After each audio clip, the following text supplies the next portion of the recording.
ನಾನು ಲಕ್ಷ್ಮೀ ಚಂದ್ರಶೇಖರ್ ನಾಟಕ ಟೆಲಿವಿಷನ್ನಲ್ಲಿ ಬಹಳ ವರ್ಷಗಳಿಂದ ಅಭಿನಯ ಮಾಡ್ತಾ ಬಂದಿದ್ದೀನಿ. ಉದ್ಯೋಗದಲ್ಲಿ ನಾನು ಒಬ್ಬ ಅಧ್ಯಾಪಕಿ. ನಾನು ಕಾಲೇಜಿನಲ್ಲಿ ಇಂಗ್ಲೀಷ್ ಪಾಠ ಹೇಳ್ತಾ ಇದ್ದೋಳು. 25 ವರ್ಷ ಪಾಠ ಹೇಳಿ ಆಮೇಲಿಂದ ವಾಲಂಟರಿ ರಿಟೈರ್ಮೆಂಟ್ ತೊಗೊಂಡ್ಬಿಟ್ಟೆ. ಯಾಕೆಂದರೆ ನನ್ನ ಸಂಪೂರ್ಣ ಆಸಕ್ತಿ ಗಮನ ಅದಕ್ಕೆ ಸಾಕಷ್ಟು ಸಮಯ ಸಿಗ್ತಾ ಇರಲಿಲ್ಲ ರಂಗಭೂಮಿಗೆ ಮತ್ತು ಟೆಲಿವಿಷನ್ನಲ್ಲಿ ಸೀರಿಯಲಲ್ಲಿ ಆ್ಯಕ್ಟ್ ಮಾಡೋದಕ್ಕೆ. ಅದಕ್ಕೆ ಆ ಕೆಲಸ ಬಿಟ್ಟು ಪೂರ್ತ ಅಭಿನಯದಲ್ಲೇ ತೊಡಕೊಂಡ್ಬಿಟ್ಟೆ. ನಾನು ಅಭಿನಯ ಶುರು ಮಾಡಿದ್ದು ನಾನು ಹೈಸ್ಕೂಲ್ನಲ್ಲಿದ್ದಾಗ. ಭಾಳ ಅದೇನೋ ಒಂದು ರೀತಿ ಮುಂಚೆಯಿಂದ ಒಂದು ಹುಚ್ಚಿತ್ತು. ನಮ್ಮ ಮನೆ ಹಿಂದ್ಗಡೆ ನಮ್ಮದು ಚನ್ನರಾಯಪಟ್ಟಣ, ನಮ್ಮೂರು ಒಂದು ಸಣ್ಣ ಊರು, ಈಗ ಒಂದು ಸ್ವಲ್ಪ ಬೆಳೆದಿದೆ ಅದು. ಅಲ್ಲಿ ನಮ್ಮ ಮನೆಯ ಹಿಂಭಾಗದಲ್ಲೇ ಒಂದು ಸಂತೆ ಮಳ ಇತ್ತು. ಅಲ್ಲಿ ಪ್ರತಿ ವರ್ಷ ಕಂಪ್ನಿ ನಾಟಕದವ್ರು ಬಂದು ಕ್ಯಾಂಪ್ ಹಾಕೋತಿದ್ರು. ಅವರು ಒಂದು ಟೆಂಪ್ರರಿಯಾಗಿ ಥಿಯೇಟ್ರ್ ಕಟ್ಕೊಳ್ತಾಯಿದ್ರು. ಈ ತೆಂಗಿನ ಸೋಗೆ ಇದ್ರದ್ದೆಲ್ಲ ಬಿದ್ರು ಎಲ್ಲ ಹಾಕ್ಬಿಟ್ಟು ನಮ್ಮ ಮನೆಗೆ ಆ ನಾಟಕದ ಡೈಲಾಗ್ಗಳೆಲ್ಲ ಕೇಳಿಸ್ತಾಯಿದ್ವು. ನಮ್ಮ ಮನೆ ಹಿಂಭಾಗದ ಮೆಟ್ಲ ಮೇಲೆ ಕೂತ್ಕೊಂಡ್ರೆ ಸಂಧಿಯಿಂದ ಒಂದು ಸ್ವಲ್ಪ ಆ್ಯಕ್ಷನ್ ಕೂಡ ಕಾಣೋದು. ನಾವು ಚಿಕ್ಕ ಹುಡುಗಿ ಆಗ ನಮ್ಮ ಭಾರಿ ಆಸಕ್ತಿ ನಮಗೆ. ಅಲ್ಲಿ ಹೋಗಿ ಆ ನಾಟಕದ ಮಟ್ಟುಗಳನ್ನೆಲ್ಲ ಕೇಳಿಸ್ಕೊಂಡು ಮನೆಯಲ್ಲಿ ಬಂದು ಅದನ್ನೆಲ್ಲ ಅಭಿನಯಿಸೋದು, ನನ್ನ ಕಸಿನ್ಸ್ ಮುಂದೆಲ್ಲ ಈ ಥರದ್ದೆಲ್ಲ ಮಾಡ್ತಾಯಿದ್ದೆ. ಹೈಸ್ಕೂಲ್ನಲ್ಲಿದ್ದಾಗ ಮೊದಲ ಬಾರಿಗೆ ನಾನು ಒಂದು ನಾಟಕ ಮಾಡಿದೆ. ಆಗ ಹೆಣ್ಣು ಮಕ್ಕಳೇ ಬೇರೆ ಗಂಡು ಮಕ್ಕಳೇ ಬೇರೆ ಆ ಥರ ಒಂದು ನಮ್ಮದು ಕೋ ಎಜುಕೇಷನ್ ಇದ್ದಂಥ ಸ್ಕೂಲ್ ಅದು, ನವೋದಯ ಹೈಸ್ಕೂಲ್ ಅಂತ. ಆದರೆ ಗಂಡು ಹೆಣ್ಣು ಮಕ್ಕಳು ಬೆರೆಯೋ ಹಾಗಿರಲಿಲ್ಲ. ನಾವು ಈ ಕಡೆ ಕೂತ್ಕೊಳ್ತಿದ್ವಿ, ಅವ್ರು ಆ ಕಡೆ ಕೂತ್ಕೊಳ್ಳೋರು. ಮತ್ತು ನಾಟಕ ಮಾಡುವಾಗ ಕೂಡ ಹೆಣ್ಣು ಮಕ್ಕಳೇ ಗಂಡು ವೇಷವನ್ನು ಮಾಡುವಂಥ ಪರಿಸ್ಥಿತಿ ಇತ್ತು. ಸೊ ನಾವು ಪರ್ವತವಾಣಿಯವ್ರದ್ದೆಲ್ಲ ಹಣಹದ್ದು ಅಂತ, ಅದು ಒಂದು ಇಂಗ್ಲೀಷ್ ನಾಟಕ ಡಿಯರ್ ಡಿಪಾರ್ಟೆಡ್ ಅಂತ, ಅದರ ಅಡ್ಯಾಪ್ಟೇಷನ್ನು ಅದನ್ನು ಆರಿಸ್ಕೊಂಡಿದ್ವಿ. ಅದರಲ್ಲಿ ಮುದಿ ತಂದೆ ಕ್ಷಯರೋಗಿ, ಅವನ ಹೆಣ್ಣು ಮಕ್ಕಳು ಅವನು ಸಾಯೋದನ್ನೇ ಕಾಯ್ತಾ ಇರ್ತಾರೆ ಆಸ್ತಿಗೋಸ್ಕರ.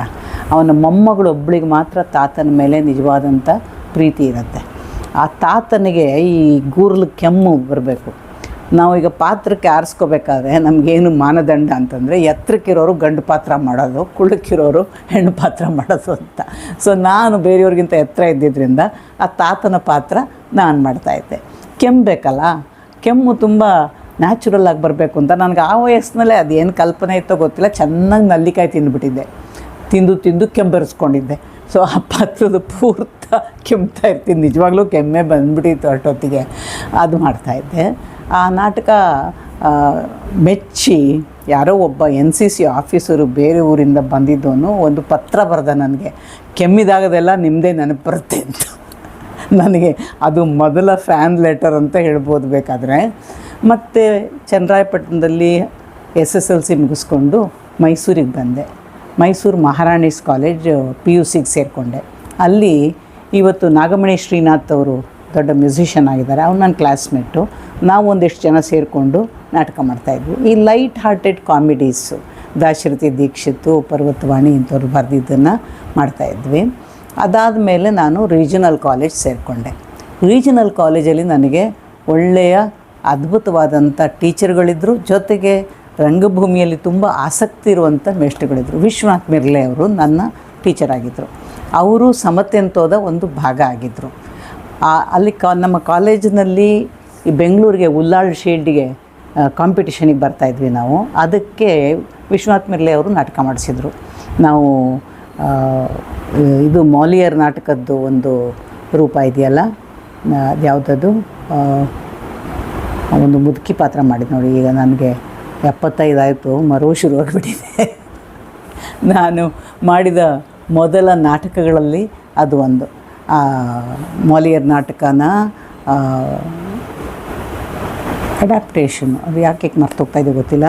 ಅದರಲ್ಲಿ ನಾನು ಮತ್ತು ವನಮಾಲಾ ವಿಶ್ವನಾಥ್ ನನ್ನ ಮೊಮ್ಮಗಳ ಪಾತ್ರ, ನಾನು ಅಜ್ಜಿ ಪಾತ್ರ. ನನಗೆ ಮೊದಲಿಂದಲೂ ಅದೇನೋ ಒಂದು ದೊಡ್ಡ ಬಜಾರಿ ಪಾತ್ರನೇ ಕೊಡೋರು ಅದರಲ್ಲಿ ಅಜ್ಜಿಯಾಗಿ. ಯಾಕೆ ನನಗಂತ ಒಬ್ಬ ಅಜ್ಜಿ ಇದ್ದರು, ಯಾವಾಗಲೂ ಜೋರು ಮಾಡ್ತಾಯಿದ್ದಂಥ ಒಬ್ಬ ತಲೆ ಬೋಳಿಸಿದ ವಿಧವೆ ಅಜ್ಜಿ ಇದ್ದರು. ಸೊ ಆ ಥರದ ಪಾತ್ರನೇ ನನಗೆ ಕೊಟ್ಟಿದ್ದರು. ಅದು ಇವತ್ತಿಗೂ ವನಮಾಲಾ ನನಗೆ ಹಾಸ್ಯ ಮಾಡ್ತಾ ಇರ್ತಾಳೆ, ಇಲ್ಲದೇ ಇದ್ದ ಬೈಗಳೆಲ್ಲ ಬೈದ್ಬಿಟ್ಟಿದ್ದೆ ಅಂತ.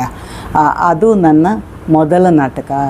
ಕಾಲೇಜಿಗೆ ಬಂದ ಮೇಲೆ ಆಷಾಢಭೂತಿ ಆಷಾಢಭೂತಿದು ನಾಟಕ. ಅದು ನಾವು ಇಲ್ಲಿ ಬೆಂಗಳೂರಿಗೆ ಬಂದು ಮಾಡಿದ್ವಿ. ಪ್ರೈಸ್ ಬರಲಿಲ್ಲ, ಅದರ ಅನುಭವ ಚೆನ್ನಾಗಿತ್ತು. ಒಂದು ಒಳ್ಳೆ ಗುಂಪು ಸೇರಿಕೊಂಡ್ವಿ. ಅದಾದಮೇಲೆ ನನಗೆ ಈಗ ಹೆಣ್ಣು ಪಾತ್ರಗಳಿಗೆ ಜನ ಸಿಗೋದು ತುಂಬ ಕಷ್ಟ ಇತ್ತು ಕಾಲದಲ್ಲಿ. ಸಮತೆಂತೋದಲ್ಲಿ ಹೆಣ್ಣು ಪಾತ್ರಗಳಿಗೆ ಈಗ ಅನಂತಮೂರ್ತಿಯವರಿದ್ದರು, ಯು ಆರ್ ಅನಂತಮೂರ್ತಿ, ಅವ್ರ ಹೆಂಡತಿ ಎಸ್ತರು ಅವ್ರು ಮಾಡೋರು. ರಾಮೇಶ್ವರಿ ಇನ್ನೂ ಆಗ ಬಂದಿರಲಿಲ್ಲ, ಅವ್ರ ವರ್ಮ ಅವ್ರ ಮದುವೆ ಆಗಿರಲಿಲ್ಲ ಇನ್ನೂ. ಸೊ ಹಾಗಾಗಿ ಹೆಣ್ಣು ಪಾತ್ರಕ್ಕೆ ಜನ ಸಿಗೋದೇ ಕಷ್ಟ ಆಗಿತ್ತು. ಶ್ರೀರಂಗರ ನಾಟಕ ಆರಿಸ್ಕೊಂಡ್ವಿ. ಅದರಲ್ಲಿ ಶಿವಪ್ಪ ಡಾಕ್ಟರ್ ರತ್ನ ಅವ್ರು ಮಾಡ್ತಾಯಿದ್ರು. ಅವರ ಹೆಂಡತಿ ಪಾತ್ರ ನಂದು. ನಾನು ಚಿಕ್ಕ ಹುಡುಗಿ, ನಾನು ಕಾಲೇಜಲ್ಲಿ ಓದ್ತಾ ಇದ್ದಂಥ ಹುಡುಗಿ, BA 2ನೇ ವರ್ಷನ ಏನೋ ಓದ್ತಾ ಇದ್ದೆ. ನಾನಾಗ ಆ ಪಾತ್ರ ಮಾಡ್ತಾಯಿದ್ದೆ. ಮತ್ತು ಸ್ಪೀಚ್ ಆ್ಯಂಡ್ ಹಿಯರಿಂಗಿನ ಕೆಲವರು ಆರ್ಟಿಸ್ಟ್ಗಳೆಲ್ಲ ಮಾಡ್ತಾಯಿದ್ರು. ಇಂದಿರಾ ಅವರು ನನ್ನ ಮಗಳ ಪಾತ್ರ ಮಾಡ್ತಾಯಿದ್ರು. ಸಿಂಧುವಳ್ಳಿ ಅನಂತಮೂರ್ತಿಯವರು, ಚೆನ್ನಯ್ಯ, ಇವರೆಲ್ಲ ನಮ್ಮ ಜೊತೆ ಪಾತ್ರ ಮಾಡ್ತಾಯಿದ್ದಂಥವ್ರು. ಶುರುವಿನಲ್ಲಿ ನಾವು ಇದು ಮಾಡಿದಂಥದ್ದು ನಾಟಕ ಅದು. ಈ ನಾಟಕ ಮಾಡಿದ್ದು ನಮಗೆ ಒಂದು ರೀತಿ, ನಾನು ಕಾಲೇಜಿನಲ್ಲಿ ಓದ್ತಾ ಇದ್ದಂಥ ಹುಡುಗಿ, ಆದರೆ ನಾನು ಮಾಡ್ತಾ ಇದ್ದಿದ್ದು ಬಹಳ ತಿಳಿದಂತಹ ಕನ್ನಡ ಲೇಖಕರು, ಪ್ರೊಫೆಸರ್ ಜೊತೆಯಲ್ಲಿ. ಅಲ್ಲಿ ನಾಟಕ ಅನ್ನೋದು ಒಂದು ಬೌದ್ಧಿಕ ಚರ್ಚೆ ಆಗ್ತಾಯಿತ್ತು. ರಿಹರ್ಸಲ್ಗಳು ಒಂದು ಅದ್ಭುತವಾದಂಥ ಅನುಭವ. ನನ್ನನ್ನು ನನ್ನ ವಯಸ್ಸು ಮೀರಿದ ಒಂದು ಸಾಹಿತ್ಯ ಲೋಕಕ್ಕೆ ಕರ್ಕೊಂಡು ಹೋಗ್ತಾಯಿತ್ತು. ನಮಗೆ ಆ ಸೆಟ್ಟು, ಕಾಸ್ಟ್ಯೂಮ್ ಅಷ್ಟು ಮುಖ್ಯ ಆಗಿರಲಿಲ್ಲ. ಆ ನಾಟಕದ ಅರ್ಥ, ಅದರ ಒಳಗಿರುವಂತಹ ದ್ವಂದ್ವಗಳು, ಇದನ್ನು ಚರ್ಚೆ ಮಾಡೋದೇ ಒಂದು ಗಂಟೆಗಟ್ಟಲೆ ಅದನ್ನು ಮಾಡ್ತಾ ಕೂತ್ಕೊಂಡ್ಬಿಡ್ತಿದ್ವಿ. ನಾನು ಒಂಥರ ವಿಸ್ಮಯದಿಂದ ಮೂಕಳಾಗಿ ಅದನ್ನೆಲ್ಲ ಕೇಳಿಸ್ಕೊಳ್ತಾ ಕೂರ್ತಿದ್ದೆ. ಅದು ಒಂದು ರೀತಿಯ ನನ್ನ ಬೆಳವಣಿಗೆಗೆ, ಬೌದ್ಧಿಕ ಬೆಳವಣಿಗೆಗೆ ತುಂಬ ಸಹಾಯ ಆಯಿತು. ಸಾಹಿತ್ಯದಲ್ಲಿ ನನಗೆ ಗಂಭೀರವಾದಂಥ ಆಸಕ್ತಿ ಬರೋದಕ್ಕೆ ರಂಗಭೂಮಿನಲ್ಲಿ ಒಂದು ತಳಪಾಯ ನನಗೆ ಸಿಕ್ಕಿದ್ದು ಆ ಸಮತೆಂತೋದ ಜೊತೆಯಲ್ಲಿ ನಾನು ಮಾಡಿದ ನಾಟಕಗಳ ಮೂಲಕ. ಅದು ನಾನು ರೀಜನಲ್ ಕಾಲೇಜ್ ಸೇರಿಕೊಂಡಿದ್ದು 1967ನೇ ಇಸ್ವಿ. ಅಂದರೆ ಇದು 68, 69, 70 ಆ ಪೀರಿಯಡ್ದು. ಅಲ್ಲಿ ನನಗೆ ಭಾಳ ಒಂದು ಹೆಮ್ಮೆಯ ವಿಷಯ ಇದ್ದಿದ್ದೇನು ಅಂದರೆ, ನಾನು ಅವಾಗ ರೀಜನಲ್ ಕಾಲೇಜ್ ಹಾಸ್ಟೆಲ್ನಲ್ಲಿದ್ದೆ. ಹಾಸ್ಟೆಲ್ನಿಂದ ವಿಶ್ವನಾಥ್ ಮಿರ್ಲೆ ಅವ್ರದ್ದು ಒಂದು ರಾಜದೂತ್ ಬೈಕ್ ಇತ್ತು. ಅದರಲ್ಲಿ ನನ್ನ ಡಬಲ್ ರೈಡ್ ಮಾಡ್ಕೊಂಡು ಕರ್ಕೊಂಡು ಹೋಗೋರು. ನನಗೆ ವಿಶ್ವನಾಥ್ ಮಿರ್ಲೆ ಅವ್ರ ಜೊತೆ ರಿಹರ್ಸಲ್ಗೆ ಹೋಗೋದು, ವಾಪಸ್ ಬರೋದು ಏನೋ ಒಂಥರ ಒಂದು ಹೆಚ್ಚಿಗಾರಿಕೆ ನಮ್ಮ ಇವ್ರುಗಳ ಜೊತೆಲೆಲ್ಲ. ಜೊತೆಗೆ ಅಲ್ಲಿ ಅವರ ಈ ಚರ್ಚೆಗಳನ್ನೆಲ್ಲ ಕೇಳಿಸ್ಕೊಳ್ಳೋದು, ಅದು ಒಂಥರ ಬಹಳ ಒಂದು ಪ್ರಿವಿಲೇಜ್ಡ್ ಫೀಲಿಂಗ್ ಅಂತ ಬರ್ತಾಯಿತ್ತು.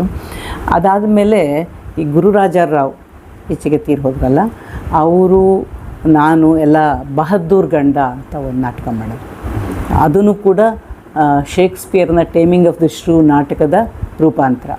ಅದರಲ್ಲಿ ನನಗೆ ಮತ್ತೆ ಬಜಾರಿ ಹೆಣ್ಣಿನ ಪಾತ್ರನೇ. ಅದೊಂಥರ ನನಗೆ ರೆಗ್ಯುಲರ್ ಆಗಿ ಅದು ನನಗೆ ಅಂಟ್ಕೊಂಡ್ಬಿಟ್ಟಿತ್ತು. ನಾಟಕದಲ್ಲಿ ಆ ಇಮೇಜ್ ಯಾವಾಗ ಹೋದ್ರೂ ನನಗೆ ಆ ಥರದ ಬಜಾರಿ ಪಾತ್ರ ಕೊಡ್ತಾಯಿದ್ರು. ಅದು ಬಹಳ ಚೆನ್ನಾಗಿ ಮೂಡಿಬಂತು. ಸಂಪತ್ ಅವರು ಡೈರೆಕ್ಟ್ ಮಾಡಿದರು. ಆ ಕಾಲದಲ್ಲಿ ಬಹಳ ವೆಲ್ ನೋನ್ ಆದಂತಹ ಒಬ್ಬ ನಿರ್ದೇಶಕರು. ಆ್ಯಂಡ್ ಗುರುರಾಜಾರಾವ್ ಒಪ್ಕೊಳ್ಳೋದು ದೊಡ್ಡ ಹೆಸರಾಗಿದ್ದರು. ಅವ್ರಗಳ ಜೊತೆಲೆಲ್ಲ ಮಾಡೋದೇ ನನಗೆ ಒಂದು ರೀತಿಯ ಇದು ವಿಶೇಷವಾದಂಥ ಅನುಭವ ಆಗಿತ್ತು. ಅದಾಗಿ ನಾನು MA ಓದ್ತಾ ಇದ್ದಾಗ ಒಬ್ಬ ಶಿವಣ್ಣ ಅಂತ ಹೇಳಿ ನಮ್ಮ ಮೇಷ್ಟ್ರು, ಇಂಗ್ಲೀಷ್ ಮೇಷ್ಟ್ರು, ಅವರು ಒಂದು ಇಂಗ್ಲೀಷ್ ನಾಟಕ ಮಾಡಿಸಿದ್ರು, ವೆಲ್ ಆಫ್ ದ ಸೇಂಟ್ಸ್ ಅಂತ. ಅದರಲ್ಲಿ ನಾನು ಒಂದು ಕುರುಡ ಹೆಂಗಸಿನ ಪಾತ್ರ ಮಾಡಬೇಕಿತ್ತು.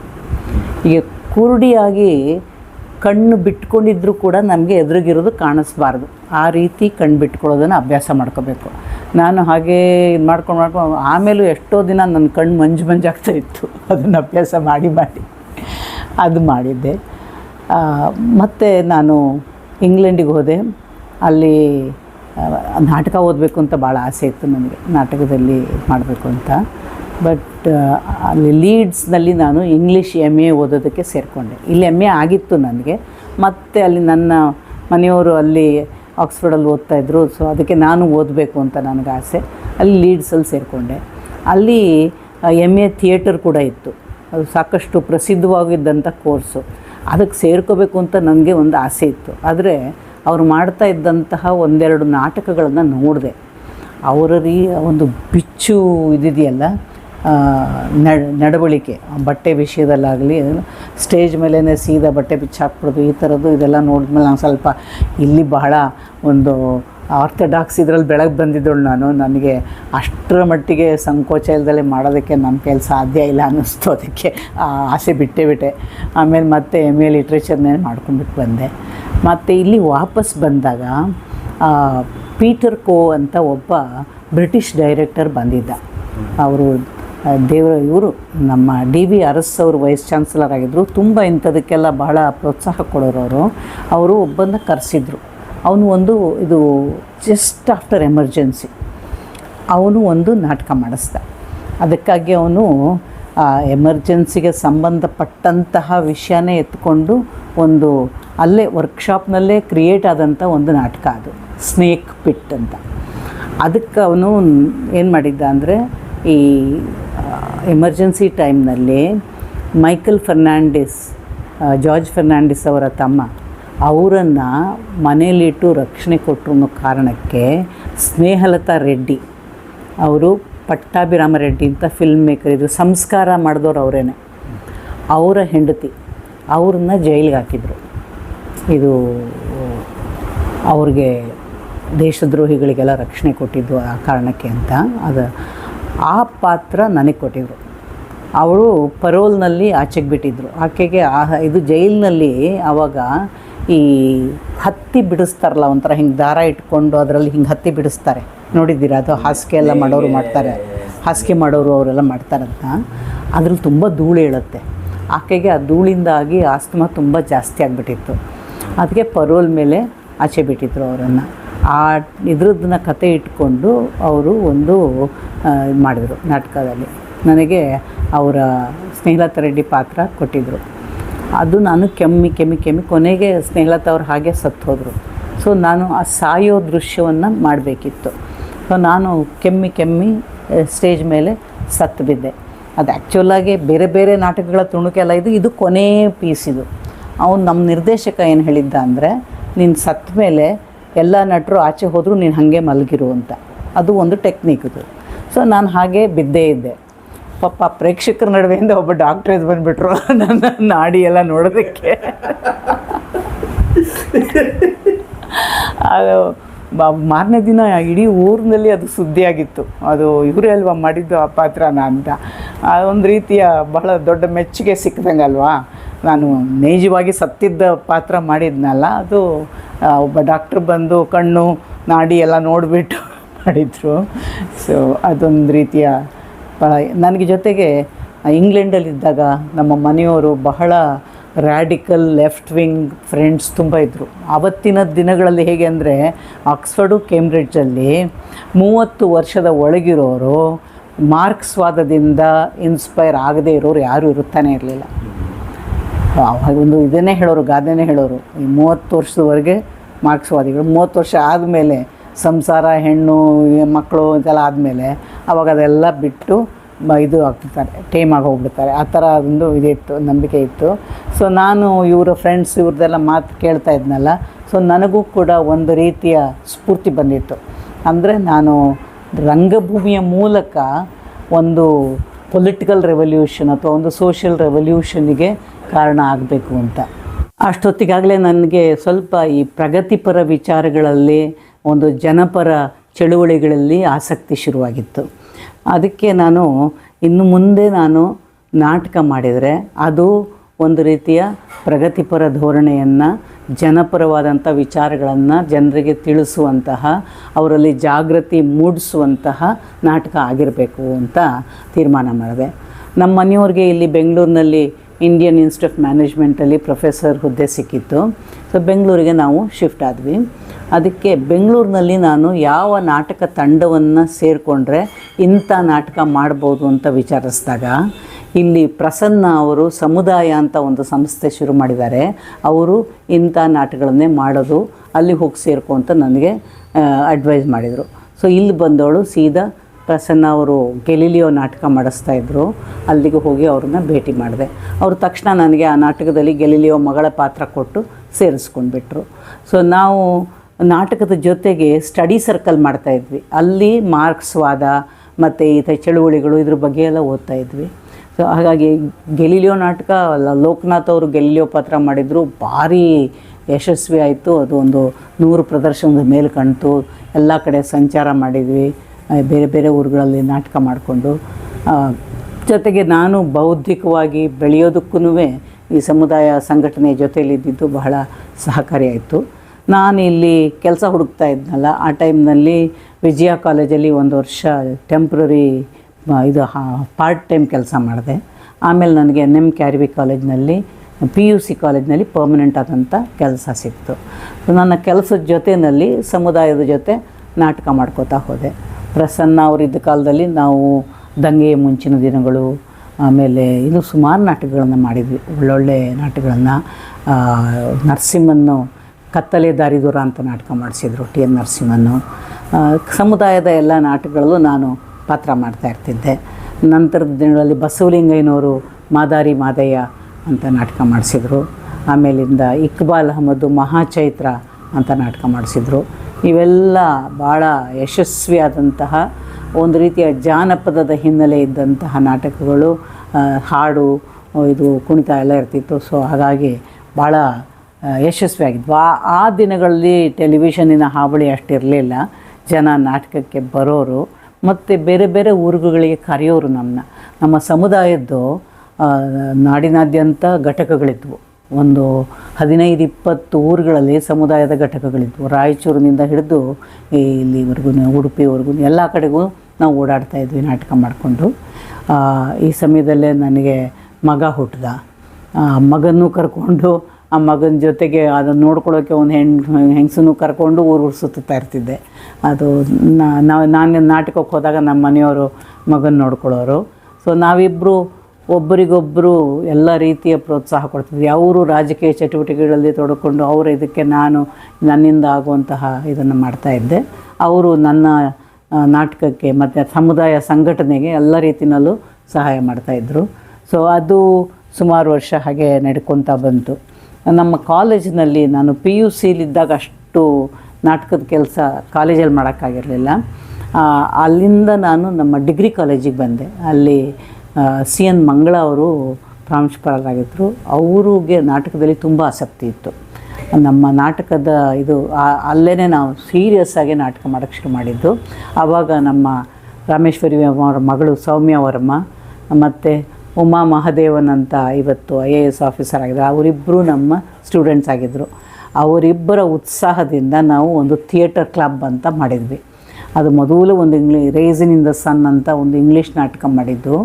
ಪ್ರಚಂಡವಾದಂಥ ರೆಸ್ಪಾನ್ಸ್ ಸಿಕ್ಬಿಡ್ತು ಅದಕ್ಕೆ, ಅವರಿಬ್ಬರು ಮಾಡಿದ ಇದು. ಅದಾದ ಮೇಲೆ ಥಿಯೇಟರ್ ಕ್ಲಬ್ ಬೆಳೀತಾ ಹೋಯಿತು. ನನ್ನನ್ನು ಥಿಯೇಟರ್ ಇನ್ಚಾರ್ಜ್ ಅಂತ ಮಾಡಿದರು. ನನಗೆ ಸಮುದಾಯದ ಜೊತೆ ಸಂಬಂಧ ಇದ್ದಿದ್ದರಿಂದ ನನಗೆ ಜೊತೆಗೆ ನಾನು ಈ ಮಧ್ಯೆ ನಾಟಕ ವಿಮರ್ಶೆ ಬರೆಯೋದಕ್ಕೆ ಶುರು ಮಾಡಿದ್ದೆ ಎಕನಾಮಿಕ್ ಟೈಮ್ಸ್ ಪೇಪರ್ಗೆ. ಆವಾಗ ನನಗೆ ಎಲ್ಲ ನಾಟಕಗಳನ್ನು ನೋಡ್ತಾ ಇದ್ದೆ. ನನಗೆ ಸಾಧಾರಣ ಸುಮಾರು ನಿರ್ದೇಶಕರ ಪರಿಚಯ ಇತ್ತು. ನಾನೇನು ಮಾಡ್ತಾಯಿದ್ದೆ ಅಂದರೆ, ಅದರಲ್ಲಿ ಬಹಳ ಒಳ್ಳೆಯ ನಿರ್ದೇಶಕರಾದವ್ರನ್ನ ನಮ್ಮ ಕಾಲೇಜಿಗೆ ನಾಟಕ ಮಾಡ್ಸೋಕ್ಕೆ ಕರೆಸ್ತಾ ಇದ್ದೆ. ಸಾಕಷ್ಟು ಖರ್ಚೆಲ್ಲ ಮಾಡೋದಕ್ಕೆ ನಮ್ಮ ಕಾಲೇಜಿನವ್ರು ರೆಡಿ ಇದ್ದರು. ಹಂಗೆ ಮಾಡಿದಾಗ ನಮ್ಮ ಕಾಲೇಜು ಬಹಳ ಉತ್ತಮವಾದಂಥ ನಾಟಕಗಳನ್ನು ಮಾಡ್ತು. ಕೆರೆಗೆ ಹಾರ ನಾಟಕ ಮಾಡಿದ್ವಿ. ಅದರಲ್ಲಿ ಲಕ್ಷ್ಮೀ ಗೋಪಾಲ ಸ್ವಾಮಿ ಭಾಗೀರಥಿ ಪಾತ್ರ ಮಾಡಿದ್ಲು. ಅಲ್ಲಿಗೆ ನಮಗೆ ಮೊದಲನೇ ಬಹುಮಾನ ಬಂತು. ಅದಾದ ಮೇಲೆ ಸುರೇಶ್ ಆನ್ಗಳ್ಳಿ ಅವ್ರ ಕೈಲಿ ನಾಟಕ ಮಾಡಿಸ್ದೆ. ದೊಡ್ಡ ಪ್ರಮೋದ್ ಶಿಗ್ಗಾ ಅವ್ರ ಜೊತೆಲಿ ನಾಟಕ ಮಾಡಿಸ್ದೆ. ಸೊ ಒಳ್ಳೊಳ್ಳೆಯ ನಿರ್ದೇಶಕರನ್ನ ಕರೆದು ನಾವು ತುಂಬ ದೊಡ್ಡ ಸ್ಟ್ಯಾಂಡರ್ಡಿನ ನಾಟಕಗಳನ್ನ ಮಾಡಿಸ್ತಾ ಇದ್ವಿ. ನಾನು ಇದರಲ್ಲೆಲ್ಲ ಸಕ್ರಿಯವಾಗಿ ಇದರ ಆರ್ಗನೈಸೇಷನಲ್ಲಿ ಇದು ಮಾಡ್ತಾಯಿದ್ದೆ. ಜೊತೆಗೆ ನನ್ನ ದೊಡ್ಡ ಜವಾಬ್ದಾರಿ ಅಂದರೆ ನಮ್ಮ ಹುಡುಗಿರಿಗೆ ಕ್ಲಾಸ್ ತಪ್ಪಿಸ್ಕೊಳ್ಳೋದಕ್ಕೆ ಪರ್ಮಿಷನ್ ತಗೊಳ್ಳೋದು, ಅವ್ರಿಗೆ ಅಟೆಂಡೆನ್ಸ್ ಕೊಡಿಸೋದು, ಅವರಿಗೆ ಬೇರೆ ಟೀಚರ್ಗಳಿಂದ ಬೈಗಳ ಸಿಗದೆ ಇದ್ದಂಗೆ ನಾನು ಅವ್ರ ಪರವಾಗಿ ಮಾತಾಡೋದು. ಈ ಥರ ಬಹಳ ಅದ್ಭುತವಾಗಿರ್ತಿತ್ತು. ಸೊ ನಮ್ಮ ಹುಡುಗಿಯರು ತುಂಬ ಗಂಭೀರವಾಗಿ ತಗೊಳ್ತಾ ಇದ್ದರು. ಅವ್ರಿಗೆ ಒಂಥರ ತಲ್ಲೀನರಾಗ್ಬಿಡ್ತಿದ್ದು ಅದರಲ್ಲಿ. ನಾನೊಂದು ಬಹಳ ಫೇಮಸ್ ಆದಂಥ ಒಂದು ಇದನ್ನು ಬಹಳ ಕಡೆ ಹೇಳ್ತೀನಿ. ಅದನ್ನು ನಾವು ಈ ಶಾಕುಂತಲ ನಾಟಕ ಮಾಡಿದಾಗ ನೆನಪಾದಳು ಶಕುಂತಲೆ ಅಂತ, ಅದನ್ನು ಸುರೇಶ್ ಆನ್ಗಳ್ಳಿಯವ್ರು ಮಾಡಿಸಿದ್ರು. ಬಹಳ ಅದ್ಭುತವಾದಂಥ ಪ್ರೊಡಕ್ಷನ್ ಅದು. ಯಾವ ಅಮೆಚೂರ್ ತಂಡ ಕೂಡ ಇವತ್ತಿಗೂ ಅದನ್ನು ಮಾಡೋಕ್ಕಾಗಿಲ್ಲ, ಅಷ್ಟು ಒಳ್ಳೆಯ ನಾಟಕ ಅದು. ಆ ಕಡೆಯಿಂದ ಹೊಡಪಾದಳು ಶಕುಂತಲೆ ಅನ್ನೋದು ಇವತ್ತಿಗೂ ಕೂಡ ಎಲ್ಲರೂ ನೆನೆಸ್ಕೊಳ್ಳುವಂಥ ನಾಟಕ. ನಮ್ಮ S.R. ರಾಮಕೃಷ್ಣ ಅವರು ಅದಕ್ಕೆ ಶಾಸ್ತ್ರೀಯವಾದಂಥ ಸಂಗೀತ ಕೊಟ್ಟಿದ್ದರು. ಆ ಹಾಡುಗಳಂತೂ ಮತ್ತೆ ಮತ್ತೆ ಕೇಳೋ ಥರದ ಹಾಡುಗಳದು. ಆಮೇಲೆ ಒಬ್ಬಳು ಹಿಮಾನಿ ಕಶ್ಯಪ್ ಅಂತ ಒಬ್ಬಳು ಡ್ಯಾನ್ಸರ್, ಅವಳು ಶಕುಂತಲೆ ಪಾತ್ರ ಮಾಡಿದ್ಲು. ಇನ್ನೊಬ್ಬಳು ಜ್ಯೋತ್ಸ್ನಾ ಅಂತ, ಇವತ್ತು ಇವರೆಲ್ಲ ದೊಡ್ಡ ದೊಡ್ಡ ಮಟ್ಟದಲ್ಲಿ ಕೆಲಸ ಮಾಡ್ತಾ ಇದ್ದಾರೆ ವಿಷುವಲ್ ಮೀಡಿಯಾದಲ್ಲಿ. ಸೊ ಜ್ಯೋತ್ಸ್ನಾ ಆ ದುಷ್ಯಂತನ ಪಾತ್ರ ಮಾಡಿದ್ಲು. ಎಂಥ ಚೆನ್ನಾಗಿ ಮಾಡಿದರು ಅಂದರೆ ಅದರಲ್ಲಿ ಒಂದು ಸೀನ್ ಇತ್ತು, ಅದರಲ್ಲಿ ಜಿಂಕೆಗಳು ಓಡಿ ಹೋಗೋ ಸೀನು. ಅದನ್ನು ನಾಟಕದ ಆರಂಭದ ದಿನಗಳಲ್ಲಿ ಬರೀ ಅದನ್ನೇ ಮಾಡಿಸ್ತಾಯಿದ್ರು. ಅದು ಹೇಗೆ ಅಂದರೆ ಜಿಂಕೆ ಕಟೌಟ್, ಅದನ್ನು ನಮ್ಮ ಫುಲ್ ಬ್ಲ್ಯಾಕ್ ಬಟ್ಟೆ ಹಾಕ್ಕೊಂಡಿರೋ ಹುಡುಗಿರು ಆ ಕಟೌಟನ್ನು ಹೀಗೆ ಎತ್ತೋದು ಇಳಿಸೋದು ಎತ್ತೋದು ಇಳಿಸೋದು ಮಾಡಬೇಕು. ಇದನ್ನೇ ಸುಮಾರು ಸತಿ ಮಾಡಿಸೋರು. ಅದು ರಂಗದ ಮೇಲೆ ನೋಡಿದಾಗ ಎಂಥ ಅದ್ಭುತವಾಗಿ ಜಿಂಕೆಗಳು ಓಡಿ ಹೋಗ್ತಾ ಇರೋ ಸೀನ್ ಕ್ರಿಯೇಟ್ ಆಗ್ತಾಯಿತ್ತು ಅಂದರೆ, ಲೈಟಿಂಗ್ ಹಾಕಿದಾಗ ಕಟೌಟ್ ಮಾತ್ರ ಕಾಣೋದು, ಇವರು ಬ್ಲ್ಯಾಕ್ ಡ್ರೆಸ್ನವ್ರು ಕಾಣ್ತಾ ಇರಲಿಲ್ಲ. ಸೊ ಅದು ಮೇಲೆ ಕೆಳಗೆ ಹಿಂಗೆ ಹೋಗೋದು ಭಾಳ ಚೆನ್ನಾಗಿರ್ತಿತ್ತು. ತುಂಬ ಸುಂದರವಾಗಿ ಮೂಡಿಬಂತ ನಾಟಕ. ಅದಕ್ಕೆ ಫಸ್ಟ್ ಪ್ರೈಸ್ ನಾವು ಎಕ್ಸ್ಪೆಕ್ಟ್ ಮಾಡಿದ್ವಿ, ಬಂತು, ಅದೆಲ್ಲ ಆಯಿತು. ಈ ಥರದ ಅನೇಕ ಪ್ರಯೋಗಗಳನ್ನು ನಾವು ಕಾಲೇಜಲ್ಲಿದ್ದಾಗ ಮದರ್ ಕರೇಜ್ ಮಾಡಿದ್ವಿ, ಪ್ರಮೋದ್ ಅವರು ಮಾಡಿಸಿದ್ರು. ಮತ್ತು ಮೃಚ್ಛಕಟಿಕ ನ್ಯಾಸ ಅಂತ ಹೇಳೋ ಹೆಸರಿನಲ್ಲಿ ಮಾಡಿಸಿದ್ರು. ಸೊ ಇವೆಲ್ಲವೂ ಅಷ್ಟೇ ಬಹಳ ಅದ್ಭುತವಾದಂಥ ಪ್ರಯೋಗಗಳು ನಮ್ಮ ಕಾಲೇಜಿಂದ ಮಾಡ್ತಾಯಿದ್ದವು. ಇದರಿಂದಾಗಿ ನನಗೆ ಎಷ್ಟೋ ಸರ್ತಿ ಕ್ಲಾಸ್ ಮಿಸ್ ಆಗಿಬಿಡೋದು. ಆ್ಯಂಡ್ ನಾನು ಟೀಚಿಂಗ್ ಬಗ್ಗೆ ಬಹಳ ಗಂಭೀರವಾಗಿ ತಗೊಂಡಿರೋಳು. ಹಾಗಾಗಿ ಸ್ಪೆಷಲ್ ಕ್ಲಾಸ್ಗಳು ಮಾಡುವೆ. ಒಂದೊಂದು ಭಾನುವಾರ 3-4 ಗಂಟೆ ಸ್ಪೆಷಲ್ ಕ್ಲಾಸ್ ಮಾಡಿ ನಾನು ತಪ್ಪಿಸ್ಕೊಂಡಿದ್ದ ಕ್ಲಾಸಿನ ಪಾಠ ಎಲ್ಲ ಮಾಡಿ ಮುಗಿಸ್ತಾಯಿದ್ದೆ. ಅಷ್ಟು ಇದಾಗ್ತಾಯಿತ್ತು.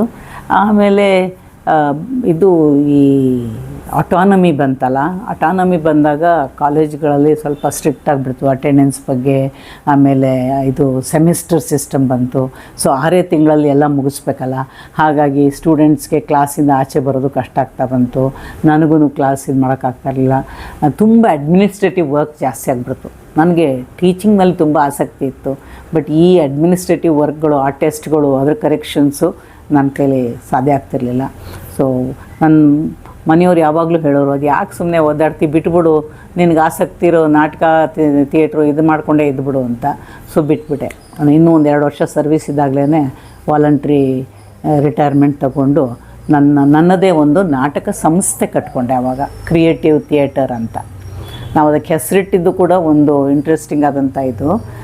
ಕ್ರಿಯೇಟಿವ್ ಅನ್ನೋದನ್ನ ನಾವು ಇಂಗ್ಲೀಷಿನ ಕ್ರಿಯೇಟಿವ್ ಪದ ಮತ್ತು ಸಂಸ್ಕೃತದ ಕ್ರಿಯೆ ಅನ್ನೋದನ್ನು ಸೇರಿಸ್ಕೊಂಡು ನಮ್ಮ ಸ್ಪೆಲ್ಲಿಂಗು KRIYATIVE ಅಂತ, ಕ್ರಿಯೇಟಿವ್ ಅಂದರೆ.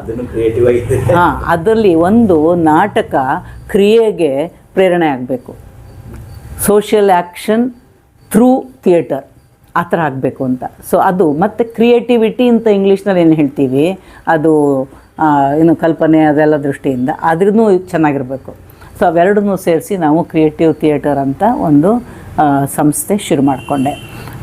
ಅದಕ್ಕೆ ನಮಗೆ ಮೊದಲು ಬಂದಿದ್ದ ಪ್ರಾಬ್ಲಮ್ಮು ಅದನ್ನು ರಿಹರ್ಸಲ್ ಮಾಡೋಕ್ಕೆ ಸ್ಪೇಸು.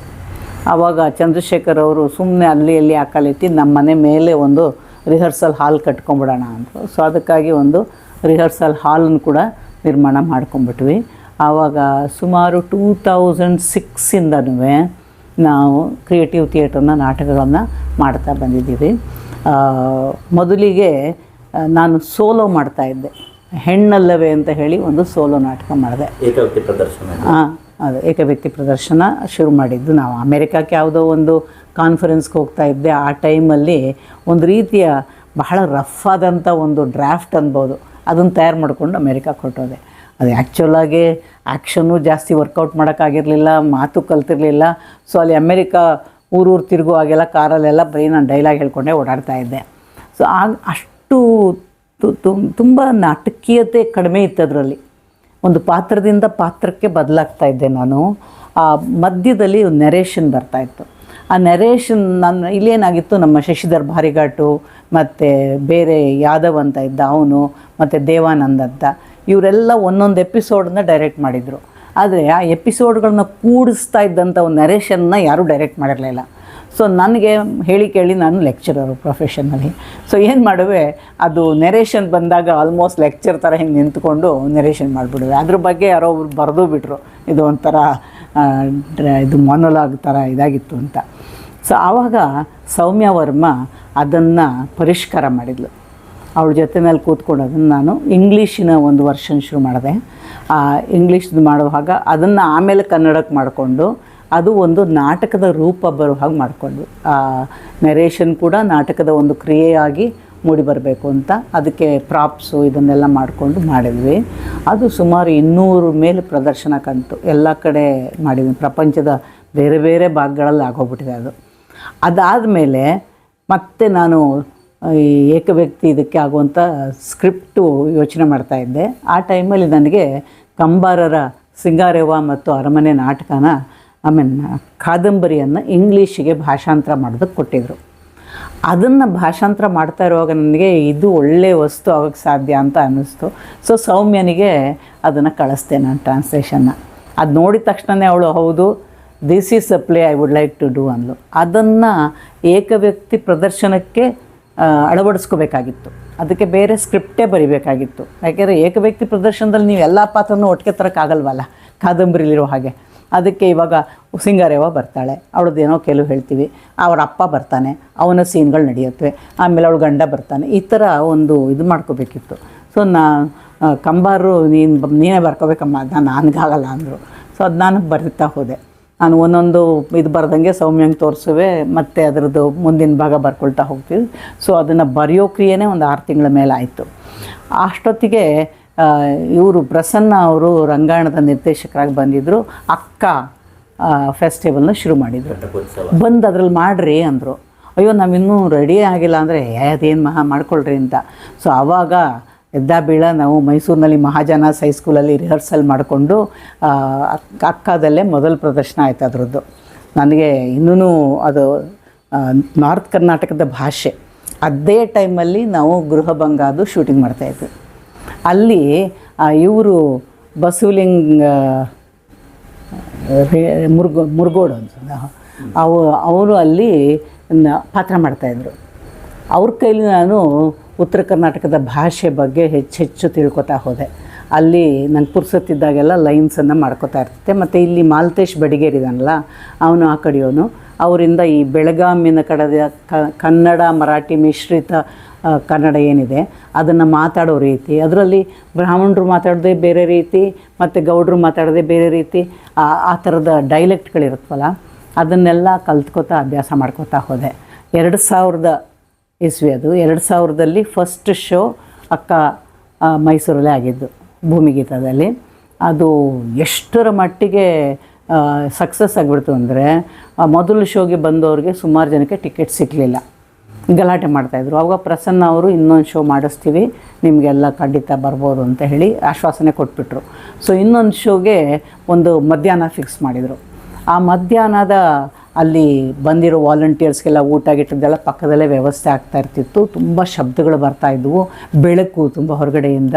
ಆಮೇಲೆ ಇಂಟ್ರ್ವಲಲ್ಲಿ ಜನ ಎದ್ದು ಹೋಗಿ ಬರೋದು, ಆ ಚೇರ್ಗಳನ್ನೆಲ್ಲ ಎಳೆದಾಕೋದು, ಈ ಒಂದು ರೀತಿಯ ಡಿಸ್ಟ್ರಾಕ್ಷನ್ನು ತುಂಬ. ನನಗೆ ಇದನ್ನು ಮಾಡುವಾಗ ತುಂಬ ಡಿಸ್ಟ್ರಾಕ್ಟಾಗಿ ಒಂದು ಕಡೆ ಮರ್ತೇ ಹೋಗ್ಬಿಡ್ತು. ಮುಗೀತು ನನ್ನ ಕತೆ ಅಂದ್ಕೊಂಡೆ. ಅವಳು ಸಿಂಗಾರೆವ್ವ ಅವಳ ಅಪ್ಪನ ಬೈತಾ ಇರ್ತಾಳೆ, ಹಿಂಗೆಲ್ಲ ಅಂದ್ಕೊಂಡು ಆ ಟೈಮಲ್ಲಿ ಮಾತಾಡ್ಬಿಡ್ತು. ಸೊ ಬಟ್ ಅಭಿನಯದಲ್ಲೇ ಅವನ ಮೇಲೆ ಸಿಟ್ಟಾಗಿರೋ ಥರ ಹೀಗೆಲ್ಲ ಅಂದ್ಕೊಂಡು ಇದು ಮಾಡ್ತಿದ್ದೆ. ಸಿಕ್ತು ಆಮೇಲೆ ಒಂದು ಎಳೆ. ಅದು ರಂಗಾಯಣದ ಕಲಾವಿದರಿದ್ದವ್ರಿಗೆ ಗೊತ್ತಾಯಿತು ನಾನು ಮಾಡ್ತಿದ್ದೆ ಅಂತ, ಬಟ್ ಬೇರೆಯವ್ರಿಗೆ ಗೊತ್ತಾಗಲಿಲ್ಲ. ಹಾಗೆ ಆಮೇಲೆ ಪಿಕಪ್ ಆಗಿ ಹೋಯಿತು. ಆಮೇಲೆ ಅವನು ಗನ್ ಇಟ್ಕೊಂಡು ಹಿಂಗೆ ಕುಟ್ತಾನೆ ಒಂದು ಸತಿ ಗೌಡನ ಪಾತ್ರದಲ್ಲಿ. ನಾನು ಸೀದಾ ನಾನು ಹೆಬ್ಬೆಟ್ಟ ಮೇಲೆ ಕುಟ್ಕೊಂಬಿಟ್ಟೆ. ಚೆನ್ನಾಗಿ ನೋವಾಗ್ತಾಯಿತ್ತು. ಆ ಕಡೆ ನೋಡಲೇ ಇಲ್ಲ ನಾನು ನಾಟಕ ಮುಗಿಯೋವರೆಗೂ. ಆಮೇಲೆ ಗ್ರೀನ್ ರೂಮ್ಗೆ ಹೋದಾಗ ನೋಡಿದ್ರೆ ಆ ಹೆಬ್ಬೆಟ್ಟು ಊದ್ಕೊಂಡು ರಕ್ತ ಬಂದು ಕೆಂಪಗಾಗಿ ಕೂತಿತ್ತು. ಆಮೇಲೆ ಅಲ್ಲಿಂದ ಕುಂಟ್ಕೊಂಡು ಆಚೆ ಬಂದೆ. ಎಲ್ರಿಗೂ ಆಶ್ಚರ್ಯ, ಇಷ್ಟೊತ್ತರೆಗೂ ಅಲ್ಲಿ ಚೆನ್ನಾಗೇ ಇದ್ರಲ್ಲ ಇದ್ದಿದ್ರು. ಆ ಪಾತ್ರದಲ್ಲಿ ತೊಡಗಿದ್ದಾಗ ಇವೆಲ್ಲ ಏನೂ ಗೊತ್ತಾಗೋದಿಲ್ಲ. ಆಮೇಲಿಂದ ಮತ್ತೆ ಅದು ಅಷ್ಟೇ ಕನ್ನಡ ಇಂಗ್ಲೀಷು ಎರಡರಲ್ಲೂ ಮಾಡ್ತಾ ಹೋದೆ. ಅದು ಸುಮಾರು ಅದು 106 ಪ್ರದರ್ಶನಗಳ ಮೇಲೆ ಆಯಿತು. ಬೇರೆ ಎಷ್ಟು ನಾಟಕ ಮಾಡಿದ್ದೀರ ಮೇಡಮ್? ನಾನು ಸೋಲೋ ನಾಟಕಗಳದ್ದು ಇತ್ತೀಚೆಗೆ ಒಂದು ಫೆಸ್ಟಿವಲ್ ಮಾಡಿದೆ. ಒಂದು 3 ದಿನದ ಫೆಸ್ಟಿವಲ್. ಅದು ಬಹುಶಃ ಯಾರೂ ಮಾಡಿಲ್ಲ ಅಂತ ಅನ್ಕೋತೀನಿ. ಹೆಚ್ಚಿಗೆ ಪ್ರಚಾರ ಸಿಗಲಿಲ್ಲ ನನಗೆ. ಈ ಪ್ರಚಾರದ ಮೂಲಕ ಇದು ಮಾಡೋದು ಭಾರಿ ಕಷ್ಟ ನನಗೆ. 3 ದಿನದಲ್ಲಿ 3 ನಾಟಕಗಳನ್ನು ಕನ್ನಡ ಮತ್ತು ಇಂಗ್ಲೀಷು ಎರಡರಲ್ಲೂ ಮಾಡಿದೆ. ಮಧ್ಯಾಹ್ನ ಕನ್ನಡ, ಸಂಜೆ ಅದೇ ನಾಟಕದ ಇಂಗ್ಲೀಷ್ ವರ್ಷನ್ನು. ಆ ರೀತಿ ನಾನು ಸಿಂಗಾರವ್ವ ಮತ್ತು ಅರಮನೆ, ಆಮೇಲಿಂದ ಕಿತ್ತಳೆ ಮನೆ ಕಾವೇರಿ ಅಂತ, ಅದು ನಾನು ಸೌಮ್ಯ ಒಟ್ಟಿಗೆ ಮಾಡಿದಂಥ ಒಂದು ಇದು ಪ್ರಯತ್ನ. ಅದು ಒಂದು ಸಿಂಗಪುರದ ಚೈನೀಸ್ ರೈಟರ್ ಒಬ್ಬಳು, ಅದರಲ್ಲಿ ಎಮಿಲಿ ಆಫ್ ಎಮರಲ್ಡ್ ಹಿಲ್ ಅಂತ ಒಂದು ಇಂಗ್ಲೀಷ್ ನಾಟಕ ಬರೆದಿದ್ಲು. ಅದು ಒಂದು ಚೈನೀಸ್ ಕುಟುಂಬದ ಹೆಣ್ಣನ್ನು ಕುರಿತುಂಬಾದಂಥ ನಾಟಕ. ನಾವು ಅದನ್ನು ಇಲ್ಲಿ ಅದಕ್ಕೆ ಸಮಾನವಾದಂಥ ಸಂಸ್ಕೃತಿ ಯಾವುದಿದೆ ಅಂತ ಆಲೋಚನೆ ಮಾಡಿದಾಗ ನಮ್ಮ ಕೊಡವರ ಸಂಸ್ಕೃತಿ ಅದಕ್ಕೆ ಹತ್ತಿರ ಆಗುತ್ತೆ ಅನ್ನಿಸ್ತು. ಅದಕ್ಕೆ ನನಗೆ ಸಾಕಷ್ಟು ಕೊಡವರ ಸ್ನೇಹಿತರಿದ್ದರು. ಅವ್ರ ಹತ್ರ ಎಲ್ಲ ಸಹಾಯ ಪಡ್ಕೊಂಡು ಕೊಡವ ಭಾಷೆ ಒಂದು ಸ್ವಲ್ಪ ಬಳಸ್ಕೊಂಡು ಅದನ್ನು ನಾನು ಕನ್ನಡಕ್ಕೆ ಮಾಡಿದೆ. ಅದರಲ್ಲಿ ಒಂದು 20% ಕೊಡವ ಭಾಷೆನೂ ಸೇರಿಸ್ಕೊಂಡು ಮಾಡಿದೆ. ಅದಕ್ಕೆ ಬೇಕಾದಂಥ ಪರಿಕರ, ಅದ್ರ ಉಡುಗೆ ಎಲ್ಲದಕ್ಕೂ ನನ್ನ ಕೊಡವ ಸ್ನೇಹಿತರೆಲ್ಲ ಸಹಾಯ ಮಾಡಿದರು. ಸೊ ಅದಕ್ಕೆ ಕಿತ್ತಳೆ ಮನೆ ಕಾವೇರಿ ಅಂತ ಹೆಸರಿಟ್ವಿ.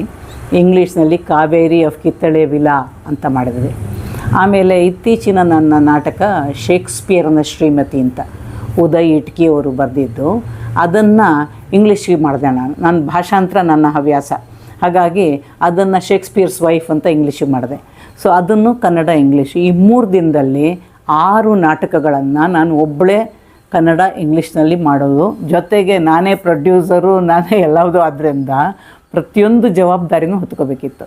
ದಟ್ ಒಂದು ರೀತಿಯಲ್ಲಿ ನನ್ನ ಜೀವನದ ಒಂದು ದೊಡ್ಡ ಮೈಲಿಕಲ್ಲು ಅಂತ ಹೇಳ್ಬೋದು. ಅದು ನನಗೇನು ಅನಿಸಿತ್ತು ಅಂದರೆ, ನನಗೆ ಇನ್ನು ಮುಂದೆ ಈ ಥರ ಮಾಡೋಕ್ಕಾಗುತ್ತೋ ಇಲ್ವೋ, ನನ್ನಲ್ಲಿ ಕಸುವಿದ್ದಾಗ ಇದನ್ನು ಮಾಡಿಬಿಡ್ಬೇಕು ಅನ್ನೋ ಒಂದು ಹಠ ಇತ್ತು. ಯಾಕೆಂದರೆ 6 ನಾಟಕ ಒಟ್ಟಿಗೆ ರಿಹರ್ಸಲ್ ಮಾಡಿಕೊಂಡು 3 ದಿನದಲ್ಲಿ ಮಾಡೋದು ಏನು ಸುಲಭದ ಕೆಲಸ ಅಲ್ಲ. ಮಾಡಿದೆ, ಚೆನ್ನಾಗಾಯಿತು.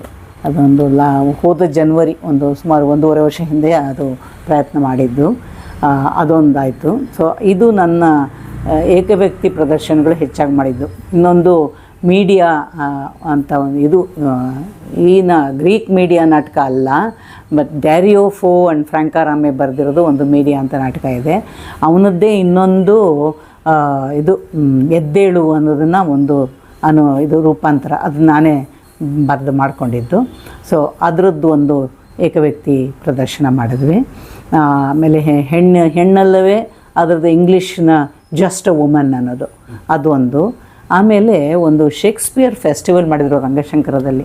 ಆವಾಗ ನನಗೆ ಒಂದು ಶೇಕ್ಸ್ಪಿಯರ್ದು ಯಾವುದಾದ್ರು ಒಂದನ್ನು ಮಾಡು ಅಂದರು. ಸೊ ನನಗೆ ಮ್ಯಾಕ್ಬೆತ್ ನಾಟಕ ಪಾಠ ಎಲ್ಲ ಹೇಳ್ಕೊಟ್ಟಿದ್ನಲ್ಲ, ಆ ವಿಚಸ್ಸು, ಲೇಡಿ ಮ್ಯಾಕ್ಬೆತ್ ಇದ್ರ ಬಗ್ಗೆ ಎಲ್ಲ ಭಾರಿ ಆಲೋಚನೆ ಮಾಡ್ತಾಯಿದ್ದೆ. ಹಾಗಾಗಿ ಲೇಡಿ ಮೈನಸ್ ಮ್ಯಾಕ್ಬೆತ್ ಅಂತ ಒಂದು ನಾಟಕ ಮಾಡಿದೆ. ಅಂದರೆ ಒಂದು ಪೇಟ್ರಿಯಾರ್ಕಲ್ ಸೊಸೈಟಿನಲ್ಲಿ, ಪಿತೃಪ್ರಧಾನವಾದಂಥ ಸೊಸೈಟಿನಲ್ಲಿ ಹೆಣ್ಣಿಗೆ ಏನೇ ಆಸೆ ಆಕಾಂಕ್ಷೆ ಇದ್ರೂ ಅದು ತನ್ನ ಗಂಡನ ಮೂಲಕನೇ ತೀರಿಸ್ಕೋಬೇಕು ಅವಳು. ಅದರಲ್ಲಿ ಲೇಡಿ ಮ್ಯಾಕ್ಬೆತ್ ಮಾಡೋದು ಅದೇ ಕೆಲಸ, ಗಂಡನ ಪ್ರೋತ್ಸಾಹ ಕೊಡ್ತಾಳೆ. ಅದಕ್ಕೆ ಅವಳನ್ನು 4th ವಿಚ್ ಅಂತ ಕರೆದ್ರು. ಅವಳು ಒಬ್ಬ ಮಾಟಗಾತಿನೇ, ಅವಳಿಂದಲೇ ಇದೆಲ್ಲ ಆಗೋದು ಅಂತ. ಆದರೆ ಅವಳ ಇದನ್ನೇ ನೋಡ್ತಾ ಹೋಯ್ತು ಅಂದರೆ ಅವಳಿಗೆ ಅವಳದ್ದೇ ಆದಂಥ ಅಸ್ತಿತ್ವನೇ ಇಲ್ಲ, ಅವಳಿಗೊಂದು ಹೆಸರಿಲ್ಲ. ಅದಕ್ಕೂ ನಾಟಕದ ಪೂರ್ತಿ ಅವಳು ಬರೀ ಲೇಡಿ ಮ್ಯಾಕ್ಬೆತ್, ಅವಳದೇ ಆದಂಥ ಒಂದು ಹೆಸರು ಕೂಡ ಇಲ್ಲ ಅವಳಿಗೆ. ಆಮೇಲೆ ರಾಜ ಆದಮೇಲೆ ಮ್ಯಾಕ್ಬೆತ್ ಅವಳನ್ನು ಸಂಪೂರ್ಣ ಮರ್ತೇ ಬಿಡ್ತಾನೆ. ಅವಳು ಮಾತಾಡೋಕ್ಕೂ ಸಿಕ್ಕಲ್ಲ ಅವಳಿಗೆ. ಅವಳು ಪಾಪ ಡಂಕನನ್ನು ಕೊಂದಂಥ ಒಂದು ಅಪರಾಧಿ ಪ್ರಜ್ಞೆ ಅವಳನ್ನ ಎಷ್ಟರ ಮಟ್ಟಿಗೆ ಕಾಡುತ್ತೆ ಅಂತಂದರೆ, ಕೊನೆಯಲ್ಲಿ ಅವಳ ಕೈನಲ್ಲಿ ರಕ್ತದ ಕಲೆ ಹೋಗಲ್ಲ. ಎಷ್ಟು ಉಜ್ಜುತ್ತಾ ಇರ್ತಾಳೆ, ತೊಳಿತಾನೆ ಇರ್ತಾಳೆ, ಕೈ ತೊಳಿತಾನೆ ಇರ್ತಾಳೆ, ರಕ್ತದ ಕಲೆ ಹೋಗ್ತಾ ಇಲ್ಲ. ಕೊನೆಗೆ ಅದು ಬಹಳ ಮುಖ್ಯವಾದಂಥ, ಬಹಳ ಫೇಮಸ್ ಆದಂಥ ಒಂದು ಸೆಂಟೆನ್ಸ್ ಇದೆ, all the perfumes of Arabia will not sweeten this little hand ಅಂತ. ಏನು ಹಾಕಿರೂ ರಕ್ತದ ವಾಸನೆ ಹೋಗ್ತಾ ಇಲ್ಲ. ಅದು ಒದ್ದಾಡ್ಬಿಡ್ತಾಳೆ. ಆ ಅಪರಾಧ ನಿದ್ದೆಲೆದ್ದು ಓಡಾಡೋಕ್ಕೆ ಶುರು ಮಾಡ್ತಾಳೆ, ಕೈ ತೊಳ್ಕೊಳ್ಳೋದು ಇದೆಲ್ಲ ಮಾಡ್ತಾಯಿರ್ತಾಳೆ. ಆಮೇಲೆ ತಾನೇ ಆತ್ಮಹತ್ಯೆ ಮಾಡ್ಕೊಂಡು ಸತ್ತೋಗ್ತಾಳೆ. ಅವಳ ಒಂಟಿತನ, ಅವಳ ಇದು ಎಲ್ಲ ಅದನ್ನು ಚಿತ್ರಣ ಮಾಡುವಂತಹ ಒಂದು 3/4 ಗಂಟೆ ನಾಟಕ ಅದು, ಲೇಡಿ ಮೈನಸ್ ಮ್ಯಾಕ್ಬೆತ್ ಅಂತ. ಅದನ್ನು ಮಾಡಿದೆ. ಇದಿಷ್ಟು ನನ್ನ ಏಕವ್ಯಕ್ತಿ ಪ್ರದರ್ಶನಗಳು. ಆಮೇಲೆ ಪ್ರಮೋದ್ ಚಿಗ್ಗವ್ ಅವ್ರನ್ನ ನಮಗೆ ಒಂದು ಮಾಡಿಸಿ ಅಂದರೆ, ಅಯ್ಯೋ ನಂಗೆ ಏಕವ್ಯಕ್ತಿ ಮಾಡೋಕ್ಕಾಗಲ್ಲಮ್ಮ, ಅಟ್ಲೀಸ್ಟ್ 2 ಆ್ಯಕ್ಟರ್ಸ್ ಯಾರು ಇರಬೇಕು ಅಂದರು. ಆವಾಗ ಟಿ ಸುನಂದಮ್ಮ ಅವರದ್ದು ಕೆಲವು ಹಾಸ್ಯ ಲೇಖನಗಳನ್ನು ತಗೊಂಡು ಕೆ.ವೈ. ನಾರಾಯಣ ಸ್ವಾಮಿಯವರ ಸಹಾಯದಿಂದ ಅದನ್ನು ಒಂದು ನಾಟಕ ರೂಪ ಕೊಟ್ಟು ಹೀಗಾದರೆ ಹೇಗೆ ಅಂತ ಒಂದು ಕಾಮಿಡಿ ಮಾಡಿದ್ವಿ. ಸಿಕ್ಕಾಪಟ್ಟೆ ಯಶಸ್ವಿಯಾಗೋಯ್ತದು. ಅದು ಎಷ್ಟರ ಮಟ್ಟಿಗೆ ಜನನ ಅಟ್ರ್ಯಾಕ್ಟ್ ಮಾಡ್ತಾಯಿದ್ರು. ರಂಗಶಂಕರ ಆಗಿನ್ನೂ ಶುರುವಾಗಿತ್ತು. ಅಲ್ಲಿ ಬರೀ 320 ಸೀಟ್ ಇದ್ದಿದ್ದು. ಆದರೆ ನಮ್ಮ ಪ್ರದರ್ಶನ ಇದ್ದಾಗ ಆ ಹೊರಗಡೆ 320 ಜನದ ಮೇಲೆ ಜಾಸ್ತಿ ಕಾದಿರೋರು. ಅವರು ನಮ್ಮನ್ನು ಒಳಗೆ ಬಿಡಿ, ನಾವು ಮೆಟ್ಲ ಮೇಲಾರು ಕೂತ್ಕೊಂಡು ನೋಡ್ತೀವಿ, ಲಕ್ಷ್ಮೀ ಚಂದ್ರಶೇಖರ್ ಅವ್ರನ್ನ ಕರೀರಿ, ನಾವು ಅವ್ರನ್ನ ಕೇಳ್ಕೊತೀವಿ ಅಂತ ಹೀಗೆಲ್ಲ ಜನ ಗಲಾಟೆ ಮಾಡಿಬಿಟ್ಟು ಕೊನೆಗೆ ಪೊಲೀಸ್ನೊಂದು ಕರೆಸ್ಬೇಕಾಗಿತ್ತು ಎಲ್ಲಿ ಕಲ್ಲೊಡಿತಾರೋ ಅಂತ. ಅಷ್ಟರ ಮಟ್ಟಿನ ಯಶಸ್ಸು ಕಂಡುಬಿಡ್ತದು. ಅದನ್ನು ಅಮೇರಿಕಾದಲ್ಲೆಲ್ಲ ಮಾಡ್ಕೊಂಡು ಬಂದ್ವಿ. ಸುಮಾರು ಒಂದು 10-12 ಪ್ರದರ್ಶನಗಳು ಅಮೇರಿಕಾದಲ್ಲಿ ಆದವು. ಒಂದು ಪ್ರದರ್ಶನದಲ್ಲಿ ಕ್ಯಾಲಿಫೋರ್ನಿಯಾದಲ್ಲಿ ಸನಿವೇಲ್ ಟೆಂಪಲ್ನಲ್ಲೂ ಏನಾಯಿತು, ಆವಾಗ ಒಬ್ಬ ಬ್ರಿಟಿಷ್ ಟೆಕ್ನಿಷಿಯನು, ಅದು ಮುಗಿದ ಅಮೇರಿಕನ್ ಟೆಕ್ನಿಷಿಯನು, ನಾಟಕ ಮುಗಿದ ಮೇಲೆ ಅವನು ಹೇಳ್ದ, I don't know what you people did, but I have never seen these children sit and watch a play like this ಅಂತ. ಅಲ್ಲಿ ಮಕ್ಕಳನ್ನ ಹತೋಟಿಲಿ ಇಟ್ಕೊಳ್ಳಲ್ಲ, ಅವ್ರನ್ನ ಕಂಟ್ರೋಲ್ ಮಾಡೋ ಹಾಗಿಲ್ಲ, ಸಿಕ್ಕಾಪಟ್ಟೆ ಕೂತ್ಕೊಂಡು ಓಡಾಡ್ತಾ ಇರ್ತಾರೆ. ಆದರೆ ಹೀಗಾದರೆ ಹೇಗೆ ನಾಟಕ ಮಾಡಿದಾಗ ಆ ಮಕ್ಕಳೆಲ್ಲ ಮುಂದ್ಗಡೆ ಕೂತ್ಕೊಂಡು ಬಾಯಿ ಬಿಟ್ಕೊಂಡು ನೋಡ್ತಾ ಇದ್ರಂತೆ. ಅವನಿಗೆ ಆಶ್ಚರ್ಯ ಆಗೋಯ್ತು, ಅವನಿಗೇನೂ ಅರ್ಥ ಆಗಿರಲಿಲ್ಲ. ಅವನು ಅದೇ ಹೇಳ್ದ, I don't know what you people did ಅಂತ, I never seen these kids sit like this ಅಂದ. ತುಂಬ ಯಶಸ್ವಿಯಾಗಿತ್ತದು. ಆಮೇಲೆ ರತ್ನನ್ ಪ್ರಪಂಚ ಅಂತ ಹೇಳಿ ರಾಜರತ್ನಂ ಅವರ ಜೀವನ ಚರಿತ್ರೆಯನ್ನು ಇಟ್ಕೊಂಡು ನಾವೇ ರಿಸರ್ಚ್ ಮಾಡಿ ನಾನು ಸುಂದರು ಸೇರಿಕೊಂಡು ಒಂದು ನಾಟಕ ಕ್ರಿಯೇಟ್ ಮಾಡಿದ್ವಿ. ಅವರದ್ದು ಹಾಡುಗಳು, ಅವರ ಜೀವನದ ಘಟನೆಗಳು ಇದನ್ನೆಲ್ಲ ಇಟ್ಕೊಂಡು ಒಂದಿಷ್ಟು ಜನನ ಇಂಟರ್ವ್ಯೂ ಮಾಡಿ ನಾನು ಎಲ್ಲ ಇದು ಮಾಡಿ ಪ್ರಿಪೇರ್ ಮಾಡಿದ್ವಿ. ಅದೂ ತುಂಬ ಜನಪ್ರಿಯವಾಯಿತು. ಅದನ್ನು ಅಮೇರಿಕಾದಲ್ಲೆಲ್ಲ ಸಾಕಷ್ಟು ಶೋಗಳನ್ನು ಮಾಡಿದ್ವಿ. ಆಮೇಲೆ ಇದು ಗುಂಡಾಯಣ ಅಂತ ಹೇಳಿ ನಮ್ಮಲ್ಲಿ ಒಂದು ವಿಶೇಷ ಏನು ಅಂದರೆ, ಕ್ರಿಯೇಟಿವ್ ಥಿಯೇಟ್ರ್ನಲ್ಲಿ ನಾವು ಮಾಡಿದ ನಾಟಕಗಳೆಲ್ಲ ನಾವೇ ಸೃಷ್ಟಿ ಮಾಡಿಕೊಂಡಂಥ ನಾಟಕಗಳು. ನಾವು ರೆಡಿ ವೇಗಳನ್ನು ತಗೊಳ್ಳಿಲ್ಲ ನಾವು, ನಾವೇ ಮಾಡ್ಕೊಂಡಿದ್ದಂಥ ನಾಟಕಗಳು. ಇದು ಹೀಗಾದರೆ ಹೇಗಾದಮೇಲೆ ಟಿ ಸುನಂದಮ್ಮ ಅವ್ರದ್ದ ಬರಹನೇ ಇಟ್ಕೊಂಡು ಸುಂದರ್ ಅವ್ರು ಬರೆದ್ರು ಇನ್ನೊಂದು ನಾಟಕ, ಆದದ್ದೆಲ್ಲ ಒಳಿತೆ ಅಂತ. ಅದರಲ್ಲಿ ನಮ್ದು ಏನಪ್ಪ ಅಂದರೆ, ಮುಖ್ಯವಾಗಿ ನಾನು ಸುಂದರು ಇಬ್ಬರು ಒಟ್ಟಿಗೆ ಮಾಡ್ತಾಯಿದ್ವಿ. ಆದದ್ದೆಲ್ಲದಲ್ಲಿ ಇನ್ನೊಂದು 2 ಜನ ಸೇರಿಸ್ಕೊಂಡು 4 ಜನ 5 ಜನ ಇರುವಂಥದ್ದು ಪ್ರಮೋದ್ ಚಿಗ್ಗ ಅವರೇ ಡೈರೆಕ್ಟ್ ಮಾಡಿರೋದನ್ನ ಅದನ್ನು ಮಾಡಿದ್ವಿ. ಆಮೇಲೆ ಗುಂಡಾಯಣ ಅಂತ ಹೇಳಿ, ಅದು ಚಕ್ರದೃಷ್ಟಿ ಅಂತ ಹೇಳಿ ಒಂದು ಕಾದಂಬರಿ. ಒಬ್ಬ ವ್ಯಕ್ತಿ ಗುಂಡಣ್ಣ ಅಂತ ಇರ್ತಾನೆ, ಅವನ ಬಗ್ಗೆ ಒಂದು 10 ಜನ ಮಾತಾಡ್ತಾರೆ. ಒಬ್ಬೊಬ್ಬರು ಅವರ ದೃಷ್ಟಿಯಿಂದನೇ, ಈಗ ಚಕ್ರ ಅಂದರೆ ಈ ಎಲ್ಲ ಸ್ಪೋಕ್ಸು ಈ ಕಡೆ ಮಾದಕ್ಕೆ ಬರುತ್ತವಲ್ಲ, ಆ ಥರ ಹೆಸರಿಟ್ಟಿದ್ದು. ಸೊ ಅದನ್ನು ನಾವೇನು ಮಾಡಿದ್ವಿ, ಅದನ್ನು ಮತ್ತೆ ನಾವಿಬ್ಬರೇ ಮಾಡೋದು ಅಂತ ಮಾಡ್ಕೊಂಡ್ವಿ, ನಾನು ಸುಂದರು. ಅದರಲ್ಲಿ ಬರುವಂಥ ವ್ಯಕ್ತಿಗಳ ಇದನ್ನೆಲ್ಲ ಪಾತ್ರನ ಆಲ್ಟರ್ನೇಟ್ ಆಗೋ ಥರ. ಈಗ ನಾನು ರಂಗದ ಮೇಲಿದ್ದಾಗ ಸುಂದರು ಹಿಂದ್ಗಡೆ ಮೇಕಪ್ ಮಾಡಿಸ್ಕೊತಾ ಇರೋರು ಮುಂದಿನ ಪಾತ್ರಕ್ಕೆ. ನಮ್ಮ ರಾಮಕೃಷ್ಣ ಕನ್ನರ್ಪಾಡಿಯವರು ಅದ್ಭುತವಾದಂಥ ಮೇಕಪ್ಪಿನ ಇದು ಅದು. ಸೊ ನಮ್ಮ ವ್ಯಕ್ತಿತ್ವ ಸಂಪೂರ್ಣ ಬದಲಾಗೋ ಥರ, ಬಾಡಿ ಲ್ಯಾಂಗ್ವೇಜು, ಕಾಸ್ಟ್ಯೂಮು, ಲುಕ್ ಎಲ್ಲ ಬದಲಾಗಬೇಕು ಆ ಥರದ. ಈಗ ನಾನು ಒಬ್ಬ ಹಾಲು ಮಾರೋಳದ್ದು ಪಾತ್ರ ಮಾಡ್ತೀನಿ ಫಸ್ಟು. ಅದಾದಮೇಲೆ ಒಬ್ಬಳು ಇದು ವಿಧವೆ, ಅದೇ ತಲೆ ಬೋಳಿಸಿರುವಂಥ ವಿಧವೆ ಪಾತ್ರ ಮಾಡ್ತೀನಿ. ಅದಾದಮೇಲೆ ಒಬ್ಬ ಪಾರ್ಶ್ವವಾಯು ಬಡ್ದಿರುವಂತಹ ಒಂದು ಇದರಲ್ಲೇ ಇರುವಂತಹ ಒಂದು ಹೆಣ್ಣಿನ ಪಾತ್ರ ಮಾಡ್ತೀನಿ. ಅದಾದಮೇಲೆ ಆ ಗುಂಡಪ್ಪನ ಯಂಗ್ ವೈಫು ಆ ಪಾತ್ರ ನಾನು ಮಾಡ್ತೀನಿ. ಸುಂದರ್ ಅವರು 6 ಪಾತ್ರಗಳನ್ನು ಮಾಡ್ತಾರೆ ಅದರಲ್ಲಿ. ಸೊ ಇದು ಕೂಡ ಬಹಳಷ್ಟು ಪ್ರದರ್ಶನ ಆಗಿದೆ, ಭಾಳ ಇದಾಗಿದೆ. ಏಕೆಂದರೆ ಇಬ್ಬರಿಗೂ ಚಾಲೆಂಜ್ ಅದು. ನಾವು ಒಂದು ಪಾತ್ರದಿಂದ ಪಾತ್ರಕ್ಕೆ ಬದಲಾಗೋಕ್ಕೆ ಇರ್ತದಂಥ ಒಂದು 5 ನಿಮಿಷ ಟೈಮು, ಆಮೇಲೆ ಸಂಪೂರ್ಣವಾದಂಥ ಬೇರೆ ಭಾಷೆ, ಬೇರೆ ಇದು, ಅದು ಜನಕ್ಕೆ ಭಾರಿ ದಂಗ ಹೋಗ್ತಾಯಿತ್ತು. ಅದು ಈಗಲೂ ಮಾಡ್ತಾಯಿರ್ತೀವಿ, ಅದನ್ನು ರಿಪೀಟ್ ಮಾಡ್ತಾಯಿರ್ತೀವಿ. ಅದು ಮಾಡಿದ್ವಿ. ಅದಾದಮೇಲೆ ಒಂದು ಇವತ್ತು ಕಾರ್ಬನ್ ಸಮಸ್ಯೆ ತುಂಬ ವಿಪರೀತವಾಗಿದೆಯಲ್ಲ, ಅದಕ್ಕೋಸ್ಕರ ಕಾರ್ಬನ್ ಕೇಕ್ ಅಂತ ಹೇಳಿ ಒಂದು ನಾಟಕ ಬರ್ಸಿದ್ವಿ ರಾಮನಾಥ್ ಅವ್ರ ಕೈಲಿ. ಮೈಸೂರಿನ ರಂಗಾಯಣದ ರಾಮನಾಥ್ ಅವರು ಬರ್ಕೊಟ್ರು. ಅದನ್ನ ಪ್ರಮೋದ್ ಅವರು ನಿರ್ದೇಶನ ಮಾಡಿದರು. ಅದು ಈ ಕಾರ್ಬನ್ನಿನ ಹಾವಳಿಯಿಂದ ಏನು ಆಗ್ತಾಯಿದೆ ಇವತ್ತು, ಮುಂದೆ ಇದು ಏನಾಗಬಹುದು ಅಂತ ಅದೊಂದು ನಾಟಕ ಮಾಡಿದ್ವಿ. ಆಮೇಲೆ ರಂಗಣ್ಣನ ಕನಸಿನ ದಿನಗಳು ಅಂತ ಒಂದು ಕಾದಂಬರಿ ಇದೆ, ಅದನ್ನು ರಂಗಕ್ಕೆ ಅಳವಡಿಸ್ಕೊಂಡು ಸಾಹೇಬರ ಸರ್ಕೀಟು ಅಂತ ಒಂದು ನಾಟಕ ಮಾಡಿದ್ವಿ. ಸೊ ಇದಿಷ್ಟು ಹೆಚ್ಚು ಕಡಿಮೆ ಇಲ್ಲಿವರೆಗೂ ಆಗಿರುವಂತಹ ನಮ್ಮ ನಾಟಕಗಳು ಅಂತ ಹೇಳ್ಬೋದು. ಸಮುದಾಯದಲ್ಲಿ ಬೇಕಾದಷ್ಟು ಮಾಡ್ತಾಯಿದ್ದೆ ನಾನು. ಇದು ಕ್ರಿಯೇಟಿವ್ ಥಿಯೇಟರ್ನಿಂದ ಆಗಿರುವಂತಹ ನಾಟಕಗಳು. ನಮಗೆ ಜೋಸೆಫ್ ಅವರು ರತ್ನನ್ ಪ್ರಪಂಚ, ಗುಂಡಾಯಣ ನಿರ್ದೇಶನ ಮಾಡಿದರು. ಅವ್ರ ಕೈಲಿ ಒಂದು ಮಲಯಾಳಂ ಕತೆ, ಅದನ್ನು ನಾವು ಕನ್ನಡಕ್ಕೆ ಅಳವಡಿಸ್ಕೊಂಡು ನಾವೇ ಡೈಲಾಗೆಲ್ಲ ಬರೆದು, ಹಾಡು ಕೂಡ ನಾನೇ ಬರೆದುಬಿಟ್ಟೆ ಅದಕ್ಕೆ. ಅದು ಒಂದು ಮೂಗ್ ಮಸಾಲ ಅಂತ. ಇವತ್ತಿನ ಒಂದು ರಾಜಕೀಯದ ವಿಡಂಬನೆ ಮಾಡುವಂತಹ ಒಂದು ಹಾಸ್ಯ ನಾಟಕ. ಅದು ಅಷ್ಟೇ ನಮ್ಮ ಇದ್ರದ್ದು ವಿಶೇಷ ಏನು ಅಂತಂದರೆ, ನಾವು ಪ್ರತಿ ನಾಟಕದಲ್ಲೂ ಒಬ್ಬೊಬ್ಬರು 4-5 ಪಾತ್ರಗಳನ್ನು ಮಾಡ್ತೀವಿ. ರತ್ನನ್ ಪ್ರಪಂಚ ನಾಟಕನ ಅಮೇರಿಕಕ್ಕೆ ತಗೊಂಡು ಹೋದಾಗ ಬರೀ 4 ಜನ ನಾವು ಹೋಗಿದ್ದು. ಅದರಲ್ಲಿ ಸುಮಾರು ಒಂದು 25-30 ಪಾತ್ರಗಳು ಬರುತ್ತವೆ. ಸೊ ನಾವು ಪಾತ್ರದಿಂದ ಪಾತ್ರಕ್ಕೆ ಬದಲಾಗೋದು, ತಕ್ಷಣ 2 ನಿಮಿಷದಲ್ಲಿ ಬೇರೆ ಕಾಸ್ಟ್ಯೂಮು ಬೇರೆ ಇದು ಹಾಕ್ಕೊಂಡು ಬರೋದು, ಇದೆಲ್ಲ ನಮಗೆ ಒಂದು ರೀತಿಯ ಅಭ್ಯಾಸ ಆಗೋಗ್ಬಿಟ್ಟಿದೆ. ಈ ಮೂಗ್ ಮಸಾಲದಲ್ಲೂ ಅಷ್ಟೇ ಸುಮಾರು ಒಂದು 40-50 ಪಾತ್ರಗಳು ಬರುತ್ತವೆ. ನಾವು 5 ಜನ ಅದನ್ನು ಮಾಡೋದು, ಬದಲಾಯಿಸ್ಕೊತಾ ಹೋಗ್ತಾ ಇರ್ತೀವಿ. ಅಲ್ಲಿ ಒಳಗೆ ಹಿಂದ್ಗಡೆ ನೋಡಬೇಕು, ಅಷ್ಟು ಹರಡ್ಕೊಂಡ್ಬಿಟ್ಟಿರ್ತೀವಿ. ಮುಂದಾಗೋ ಕ್ರಿಯೆಗಿಂತ ಹಿಂದೆ ಆಗೋ ಕ್ರಿಯೆ ಇನ್ನೂ ಜಾಸ್ತಿ ಇಲ್ಲ. ಅದು ಒಂಥರ ಅಷ್ಟು ರಿಹರ್ಸಲ್, ನಾನು ರಿಹರ್ಸಲ್ಗೆ ತುಂಬ ಇಂಪಾರ್ಟೆನ್ಸ್ ಕೊಡ್ತೀನಿ. ಸಾಕಷ್ಟು ರಿಹರ್ಸಲ್ ಇಲ್ದಲೆ ಯಾವತ್ತೂ ಕೂಡ ನಾವು ಸ್ಟೇಜ್ ಮೇಲೆ ಹೋಗಬಾರ್ದು ಅಂತ ನನ್ನ ಒಂದು ಬಲವಾದ ನಂಬಿಕೆ ಅದು. ಇದು ಕೆಲವು ನಾಟಕ ತಂಡಗಳಲ್ಲಿ ರಿಹರ್ಸಲ್ಗೆ ಬರದೆ ಸೀದಾ ಶೋಗೆ ಬರ್ತಾರೆ. ನಾನು ಮಾತ್ರ ಅದನ್ನು ಅಲೌ ಮಾಡಲ್ಲ. ನಮ್ಮ ನಾಟಕಗಳಲ್ಲಿ ಯಾವತ್ತೂ ಸಾಕಷ್ಟು ರಿಹರ್ಸಲ್ ಆಗದಲ್ಲೇ ನಾವು ಸ್ಟೇಜ್ ಮೇಲೆ ಹೋಗಲ್ಲ. ಈಗ ಸಾಹೇಬರ ಸರ್ಕಿಟಲ್ಲೂ ಅಷ್ಟೇ, ಪ್ರತಿಯೊಬ್ಬರು 4-5 ಪಾತ್ರ ಮಾಡ್ತೀವಿ. ಅದು ಒಂಥರ ನಮಗೆ ಇದು ರಕ್ತದಲ್ಲಿ ಬಂದುಬಿಟ್ಟಿದೆ ಇವಾಗ ಅದು ಮಾಡೋದು. ಯಾಕೆಂದರೆ ತಂಡ ದೊಡ್ಡದಾದರೆ ಶೋಗಳೇ ಆಗಲ್ಲ, ರಿಹರ್ಸಲಿಗೆ ಬರಲ್ಲ ಜನ, ಖರ್ಚು ಜಾಸ್ತಿ. ಜೊತೆಗೆ ನಂದು ಒಂದೇನೆಂದರೆ, ಇವತ್ತಿನ ಬೆಂಗಳೂರಿನ ಪರಿಸ್ಥಿತಿನಲ್ಲಿ ಒಬ್ಬ ನಟ ಎಲ್ಲಿಂದನೋ ಬರೋದು ಹೋಗೋದು, ಖರ್ಚು ಅವ್ರಿಗೊಂದು ಸ್ವಲ್ಪನೂ ಕೊಡದೇ ಇದ್ದರೆ ಅವ್ರಿಗೆ ಕಷ್ಟ ಆಗುತ್ತೆ. ಸೊ ನಾನು ಅಮೆಚೂರ್ ತಂಡ ಅಂತ ಹೇಳಲ್ಲ, ನಾವು ಸೆಮಿ ಪ್ರೊಫೆಷನಲ್ಸ್ ಅಂತ ಹೇಳ್ತೀನಿ. ನಾನು ನಟರಿಗೆಲ್ಲ ದುಡ್ಡು ಕೊಡ್ತೀನಿ ಯಾಕೆಂದರೆ ನಾನೇನು ಲಾಭಕ್ಕೆ ಮಾಡ್ತಾ ಇಲ್ಲ. ಸೊ ಟಿಕೆಟ್ ಕಲೆಕ್ಷನಿಂದ ಏನು ಬರುತ್ತೆ ಅಥವಾ ಸ್ಪಾನ್ಸರ್ಶಿಪ್ಪಿಂದ ಏನು ಬರುತ್ತೆ ಆ ದುಡ್ಡು ಇಟ್ಕೊಂಡು ನಾನು ಪೇ ಮಾಡ್ತೀನಿ. ಬೇರೆ ಕಡೆ ಎಲ್ಲ ಏನಂದರೆ ಬರೀ ಟೆಕ್ನಿಷಿಯನ್ಸಿಗೆ ಮಾತ್ರ ಪೇ ಮಾಡ್ತಾರೆ, ಲೈಟ್ನವ್ರಿಗೆ ಮೇಕಪ್ನವ್ರಿಗೆ ಅವರು ಕೊಡ್ತಾರೆ. ಬಟ್ ನಾನು ನಮ್ಮ ಎಲ್ಲ ನಟರಿಗೂ ಕೂಡ ಪೇ ಮಾಡ್ತೀನಿ. ಸೊ ಅದೊಂದು ಮೊದಲಿಂದ ನಾನು ನಡೆಸ್ಕೊಂಡು ಬಂದಿರುವಂತಹ ಒಂದು ರೂಢಿ.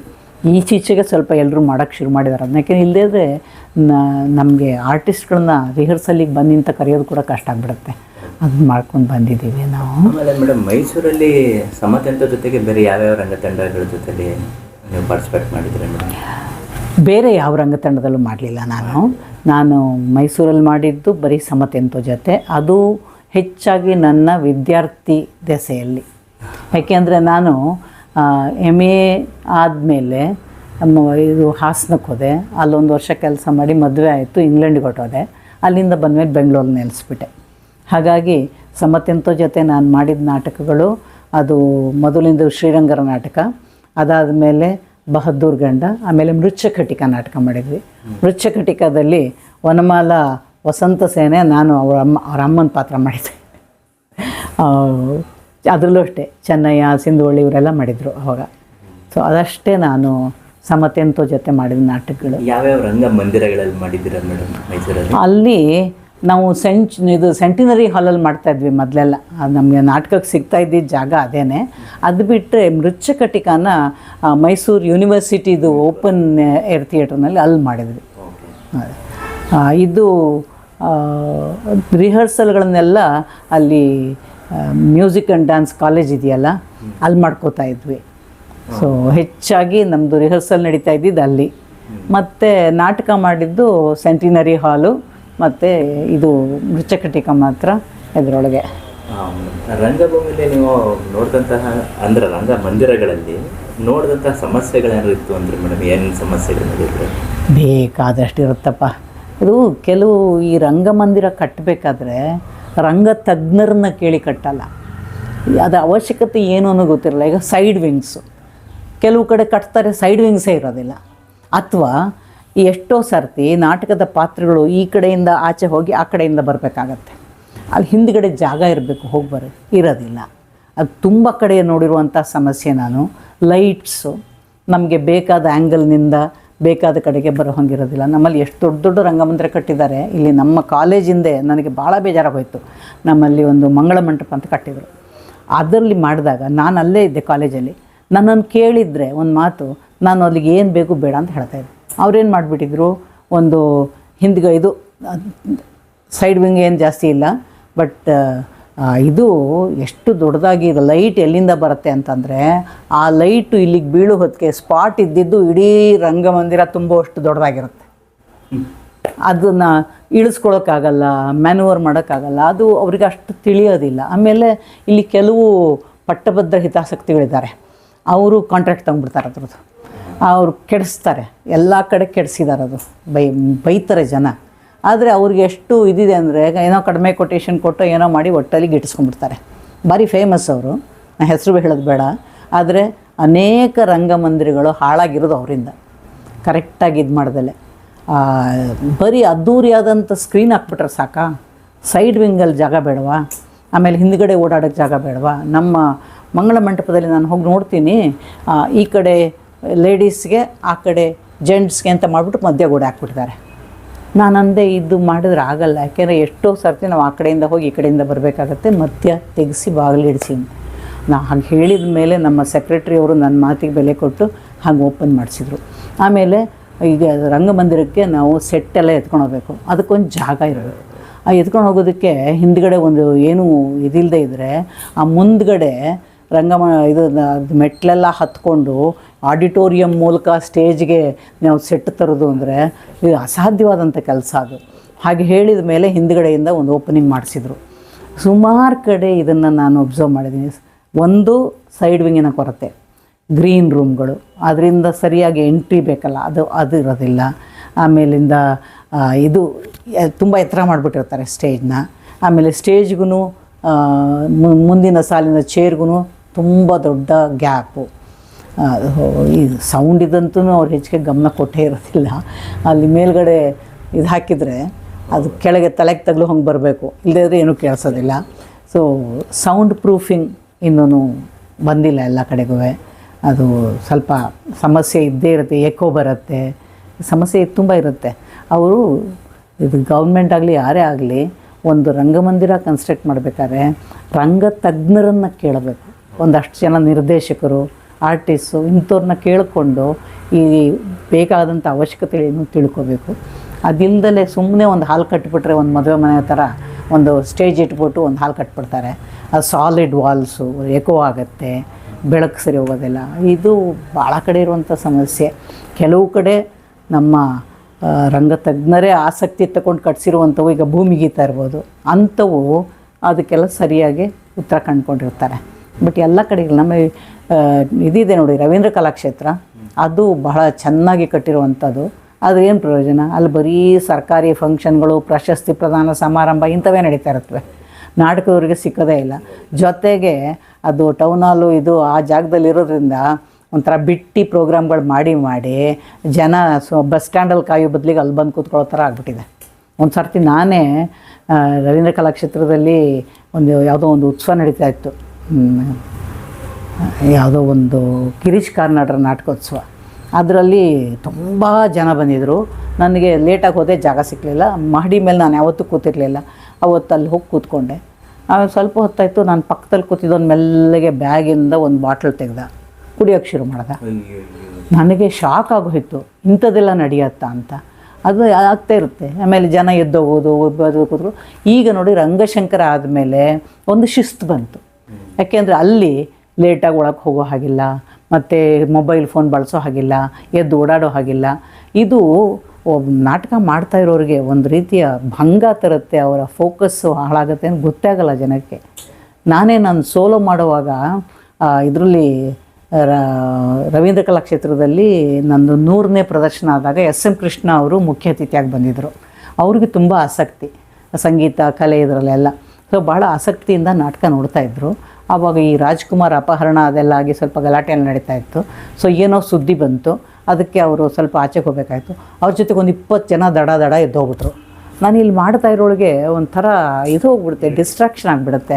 ಯಾಕಪ್ಪ ಎದ್ದೋದ್ರು, ಏನಾಯಿತು, ನನ್ನಿಂದ ಏನಾದ್ರು ಇದಾಗಿ ತಪ್ಪಾಗಿದೆಯಾ, ನಾನು ಜನರಿಗೆ ಇದು ಸರಿಯಾಗಿ ತಲುಪ್ತಾ ಇಲ್ವಾ ಅಂತ ಏನೇನೋ ಅನ್ನಿಸ್ತಾ ಇತ್ತು. ಆಮೇಲೆ ಅವರು ವಾಪಸ್ ಬಂದು ಕೂತ್ಕೊಂಡ್ರು. ಅದು ಒಂಥರ ಈ ತರಹದ ಇದಿದೆಯಲ್ಲ, ನಾಟಕಕ್ಕೆ ಡಿಸ್ಟರ್ಬ್ ಆಗಬಾರ್ದು ಅನ್ನೋದು ನಮ್ಮ ಜನಕ್ಕೆ ಬಂದೇ ಇಲ್ಲ. ಒಂದು ಸರ್ತಿ ನಸೀರುದ್ದೀನ್ ಶಾ ಇಲ್ಲಿ ಚೌಡಯ್ಯದಲ್ಲಿ ನಾಟಕ ಮಾಡ್ತಾ ಇದ್ದಾಗ ಯಾರೋ ಒಬ್ಬರು ಮೊಬೈಲ್ ಫೋನು ಏನೋ ಯೂಸ್ ಮಾಡೋ ಹೊತ್ತಿಗೆ ನಾಟಕ ನಿಲ್ಲಿಸ್ಬಿಟ್ಟು, ಇಲ್ಲ ನೀವು ಮಾತಾಡಿ, ಇಲ್ಲ ನಾನು ಮಾತಾಡ್ತೀನಿ ಹೇಳಿ, ಆಮೇಲೆ ಅವ್ರಿಗೆ ಬಾಯಿ ಮುಚ್ಚಿಸಿ ಆಮೇಲೆ ನಾಟಕ ಮುಂದೆ ನಾನು ಒಂದು ಕಡೆ ಮಾಡೇ ಬಿಟ್ಟೆ ಅದನ್ನ. ಅಲ್ಲಿ ಇದು ಮೌಂಟ್ ಕಾರ್ಮಲ್ ಕಾಲೇಜಲ್ಲಿ ತುಂಬ ಆಸಕ್ತಿ ಅವ್ರಿಗೆ ಕರೆಸಿದ್ರು. ಅಲ್ಲಿ ಪ್ರೆಸ್ನವ್ರು ಯಾರೋ ಬಂದರು ಅಂತ ಮುಂದ್ಗಡೆ ಅವ್ರಿಗೆ ಕಾಫಿ ತಂದುಕೊಡೋದು, ಓಡಾಡೋದು ಇದೆಲ್ಲ ಮಾಡ್ತಾಯಿದ್ರು. ನಾನು ಅಂದೆ, ನೋಡಿ ನೀವು ಹೀಗೆಲ್ಲ ಮಾಡ್ತಾಯಿದ್ರು ನನಗೆ ಮುಂದುವರ್ಸೋಕ್ಕಾಗಲ್ಲ, ನೀವು unless you sit down and are quiet ನಾನು ಮಾಡಲ್ಲ. ಆಮೇಲೆ ಸಾರಿ ಅಂತ ಹೇಳಿಬಿಟ್ಟು ಪಾಪ ಅವರು ತಕ್ಷಣ ಇದು ಮಾಡಿಕೊಂಡ್ರು. ಬಟ್ ಇದು ಕಲಾಕ್ಷೇತ್ರದಲ್ಲಿ ದಿನ ನಡೆಯುತ್ತೆ. ಈ ಮುಖ್ಯವಾದಂಥವ್ರನ್ನೆಲ್ಲ ಕರೆದುಬಿಟ್ಟಿರ್ತಾರೆ, ಅವ್ರು ಮುಂದ್ಗಡೆ ಕೂತ್ಕೊಂಡು ಜೋರಾಗಿ ಫೋನಲ್ಲಿ ಮಾತಾಡ್ತಿರ್ತಾರೆ, ಅವ್ರ ಹಿಂಬಾಲಕರು ಬಂದು ಹೋಗಿ ಮಾಡ್ತಾಯಿರ್ತಾರೆ. ಅವ್ರಿಗೆ ಯಾರಿಗೂ ಒಂದು ಸೆನ್ಸಿಟಿವಿಟಿ ಅನ್ನೋದೇ ಇರೋದಿಲ್ಲ. ಅಲ್ಲಿ ರಂಗದ ಮೇಲಿರೋ ಕಲಾವಿದರಿಗೆ ಇದಾಗತ್ತೆ ಅಂತ, ಅಥವಾ ಫ್ಲ್ಯಾಶ್ ಹಾಕಿ ಫೋಟೋ ತೆಕ್ಕೊಳ್ಳೋದು ಇದೆಲ್ಲ ನಡೀತಾ ಇರುತ್ತೆ. ತುಂಬ ನಾಟಕ ಮಾಡ್ತಾ ಬರ್ತಾ ಇರೋದು, ನಾಟಕ ಮಾಡ್ತಾ ಇರೋದ್ರಲ್ಲಿ ನನಗೆ ಬರೀ ಮನೋರಂಜನೆಗಾಗಿ ಮಾಡುವಂಥ ನಾಟಕಗಳು ಹಿಡಿಸಲ್ಲ. ಆಮೇಲೆ ಈ ಸ್ವಲ್ಪ ಬಿಲೋ ದ ಬೆಲ್ಟ್ ಜೋಕ್ಗಳಿಟ್ಕೊಂಡು ಜನರನ್ನು ರಂಜಿಸಿ ಬಹಳ ಜನಪ್ರಿಯವಾಗುವಂಥ ನಾಟಕಗಳನ್ನು ನಾನು ಇಷ್ಟಪಡಲ್ಲ. ಒಂದು ನಾಟಕದಲ್ಲಿ ಒಂದು ಗಾಂಭೀರ್ಯ ಇರಬೇಕು. ಆ ನಾಟಕ ಏನನ್ನಾದರೂ ಒಂದು ಮುಖ್ಯವಾದ ವಿಷಯವನ್ನು ಜನರಿಗೆ ತಲುಪಿಸ್ಬೇಕು. ಜನಪರವಾಗಿರಬೇಕು, ಒಬ್ಬ ಸ್ತ್ರೀ ಪರವಾಗಿ. ನಾನೊಬ್ಬ ಸ್ತ್ರೀವಾದಿಯಾಗಿ ನನಗೆ ಒಂದು ಹೆಣ್ಣನ್ನು ಅವಮಾನ ಮಾಡುವಂಥ ದೃಶ್ಯಗಳಿದ್ದರೆ ನನಗೆ ಇಷ್ಟ ಆಗೋದಿಲ್ಲ ನಾಟಕ. ಒಂದು ಕಲಾತ್ಮಕತೆ, ಮೆಸೇಜು ಎರಡೂ ಒಟ್ಟಿಗೆ ಹೋಗಬೇಕು. ಬರೀ ಹಾಗಂತ ಒಂದು ಮೆಸೇಜ್ ಕೊಡ್ತೀವಿ ಅಂತ ಹೇಳ್ಬಿಟ್ಟು ಬರೀ ಭಾಷಣ ಮಾಡುವಂಥ ನಾಟಕಗಳನ್ನ ಕೂತ್ಕೊಂಡು ನೋಡೋಕ್ಕಾಗಲ್ಲ.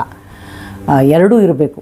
ಕಲಾತ್ಮಕವಾಗೂ ಪ್ರೆಸೆಂಟ್ ಮಾಡಬೇಕು, ಅದರಲ್ಲಿ ಒಂದು ಒಳ್ಳೆಯ ಸಂದೇಶ ಕೂಡ ಇರಬೇಕು. ಅಂಥ ನಾಟಕಗಳನ್ನೇ ನಾನು ಇಷ್ಟಪಡೋದು.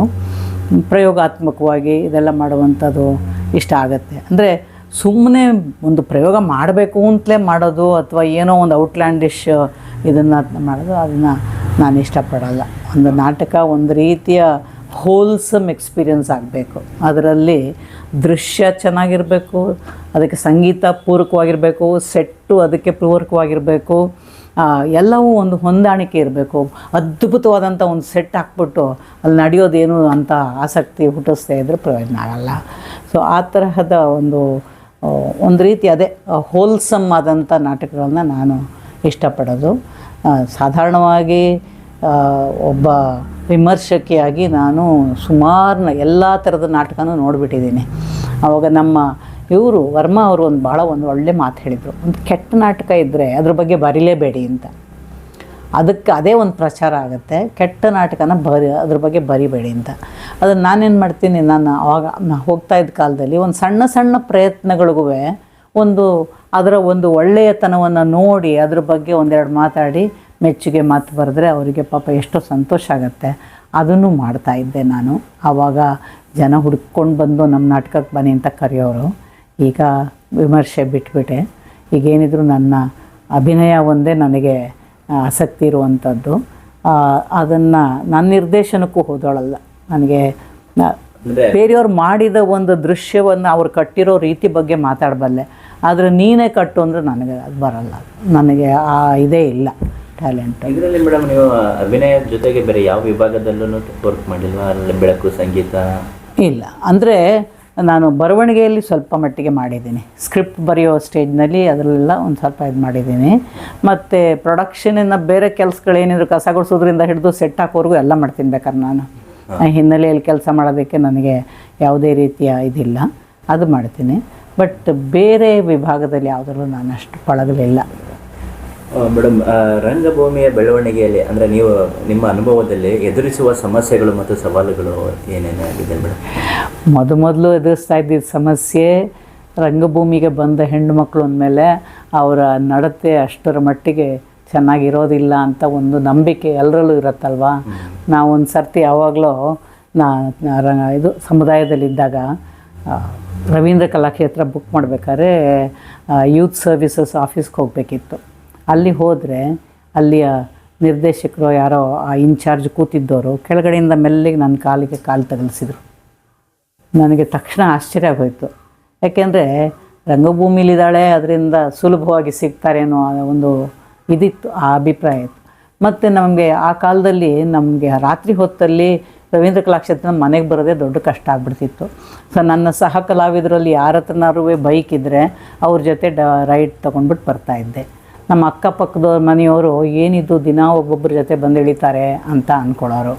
ಸೊ ಈ ಥರದ್ದು ಸಮಸ್ಯೆ ಇದ್ದೇ ಇರುತ್ತೆ. ಆಮೇಲೆ ಸಹ ಕಲಾವಿದರು ನಾವು ಕೂಡ ಧೈರ್ಯವಾಗಿರಬೇಕಾಗತ್ತೆ. ಇವತ್ತಿನ ದಿನಗಳಲ್ಲಿ ತುಂಬ ಕೇಳಿಬರ್ತಾ ಇದೆ, ನಿರ್ದೇಶಕರು ನಟಿಯರನ್ನು ಅನವಶ್ಯಕವಾಗಿ ಮುಟ್ಟೋದು ಅದೆಲ್ಲ ಮಾಡ್ತಾರೆ.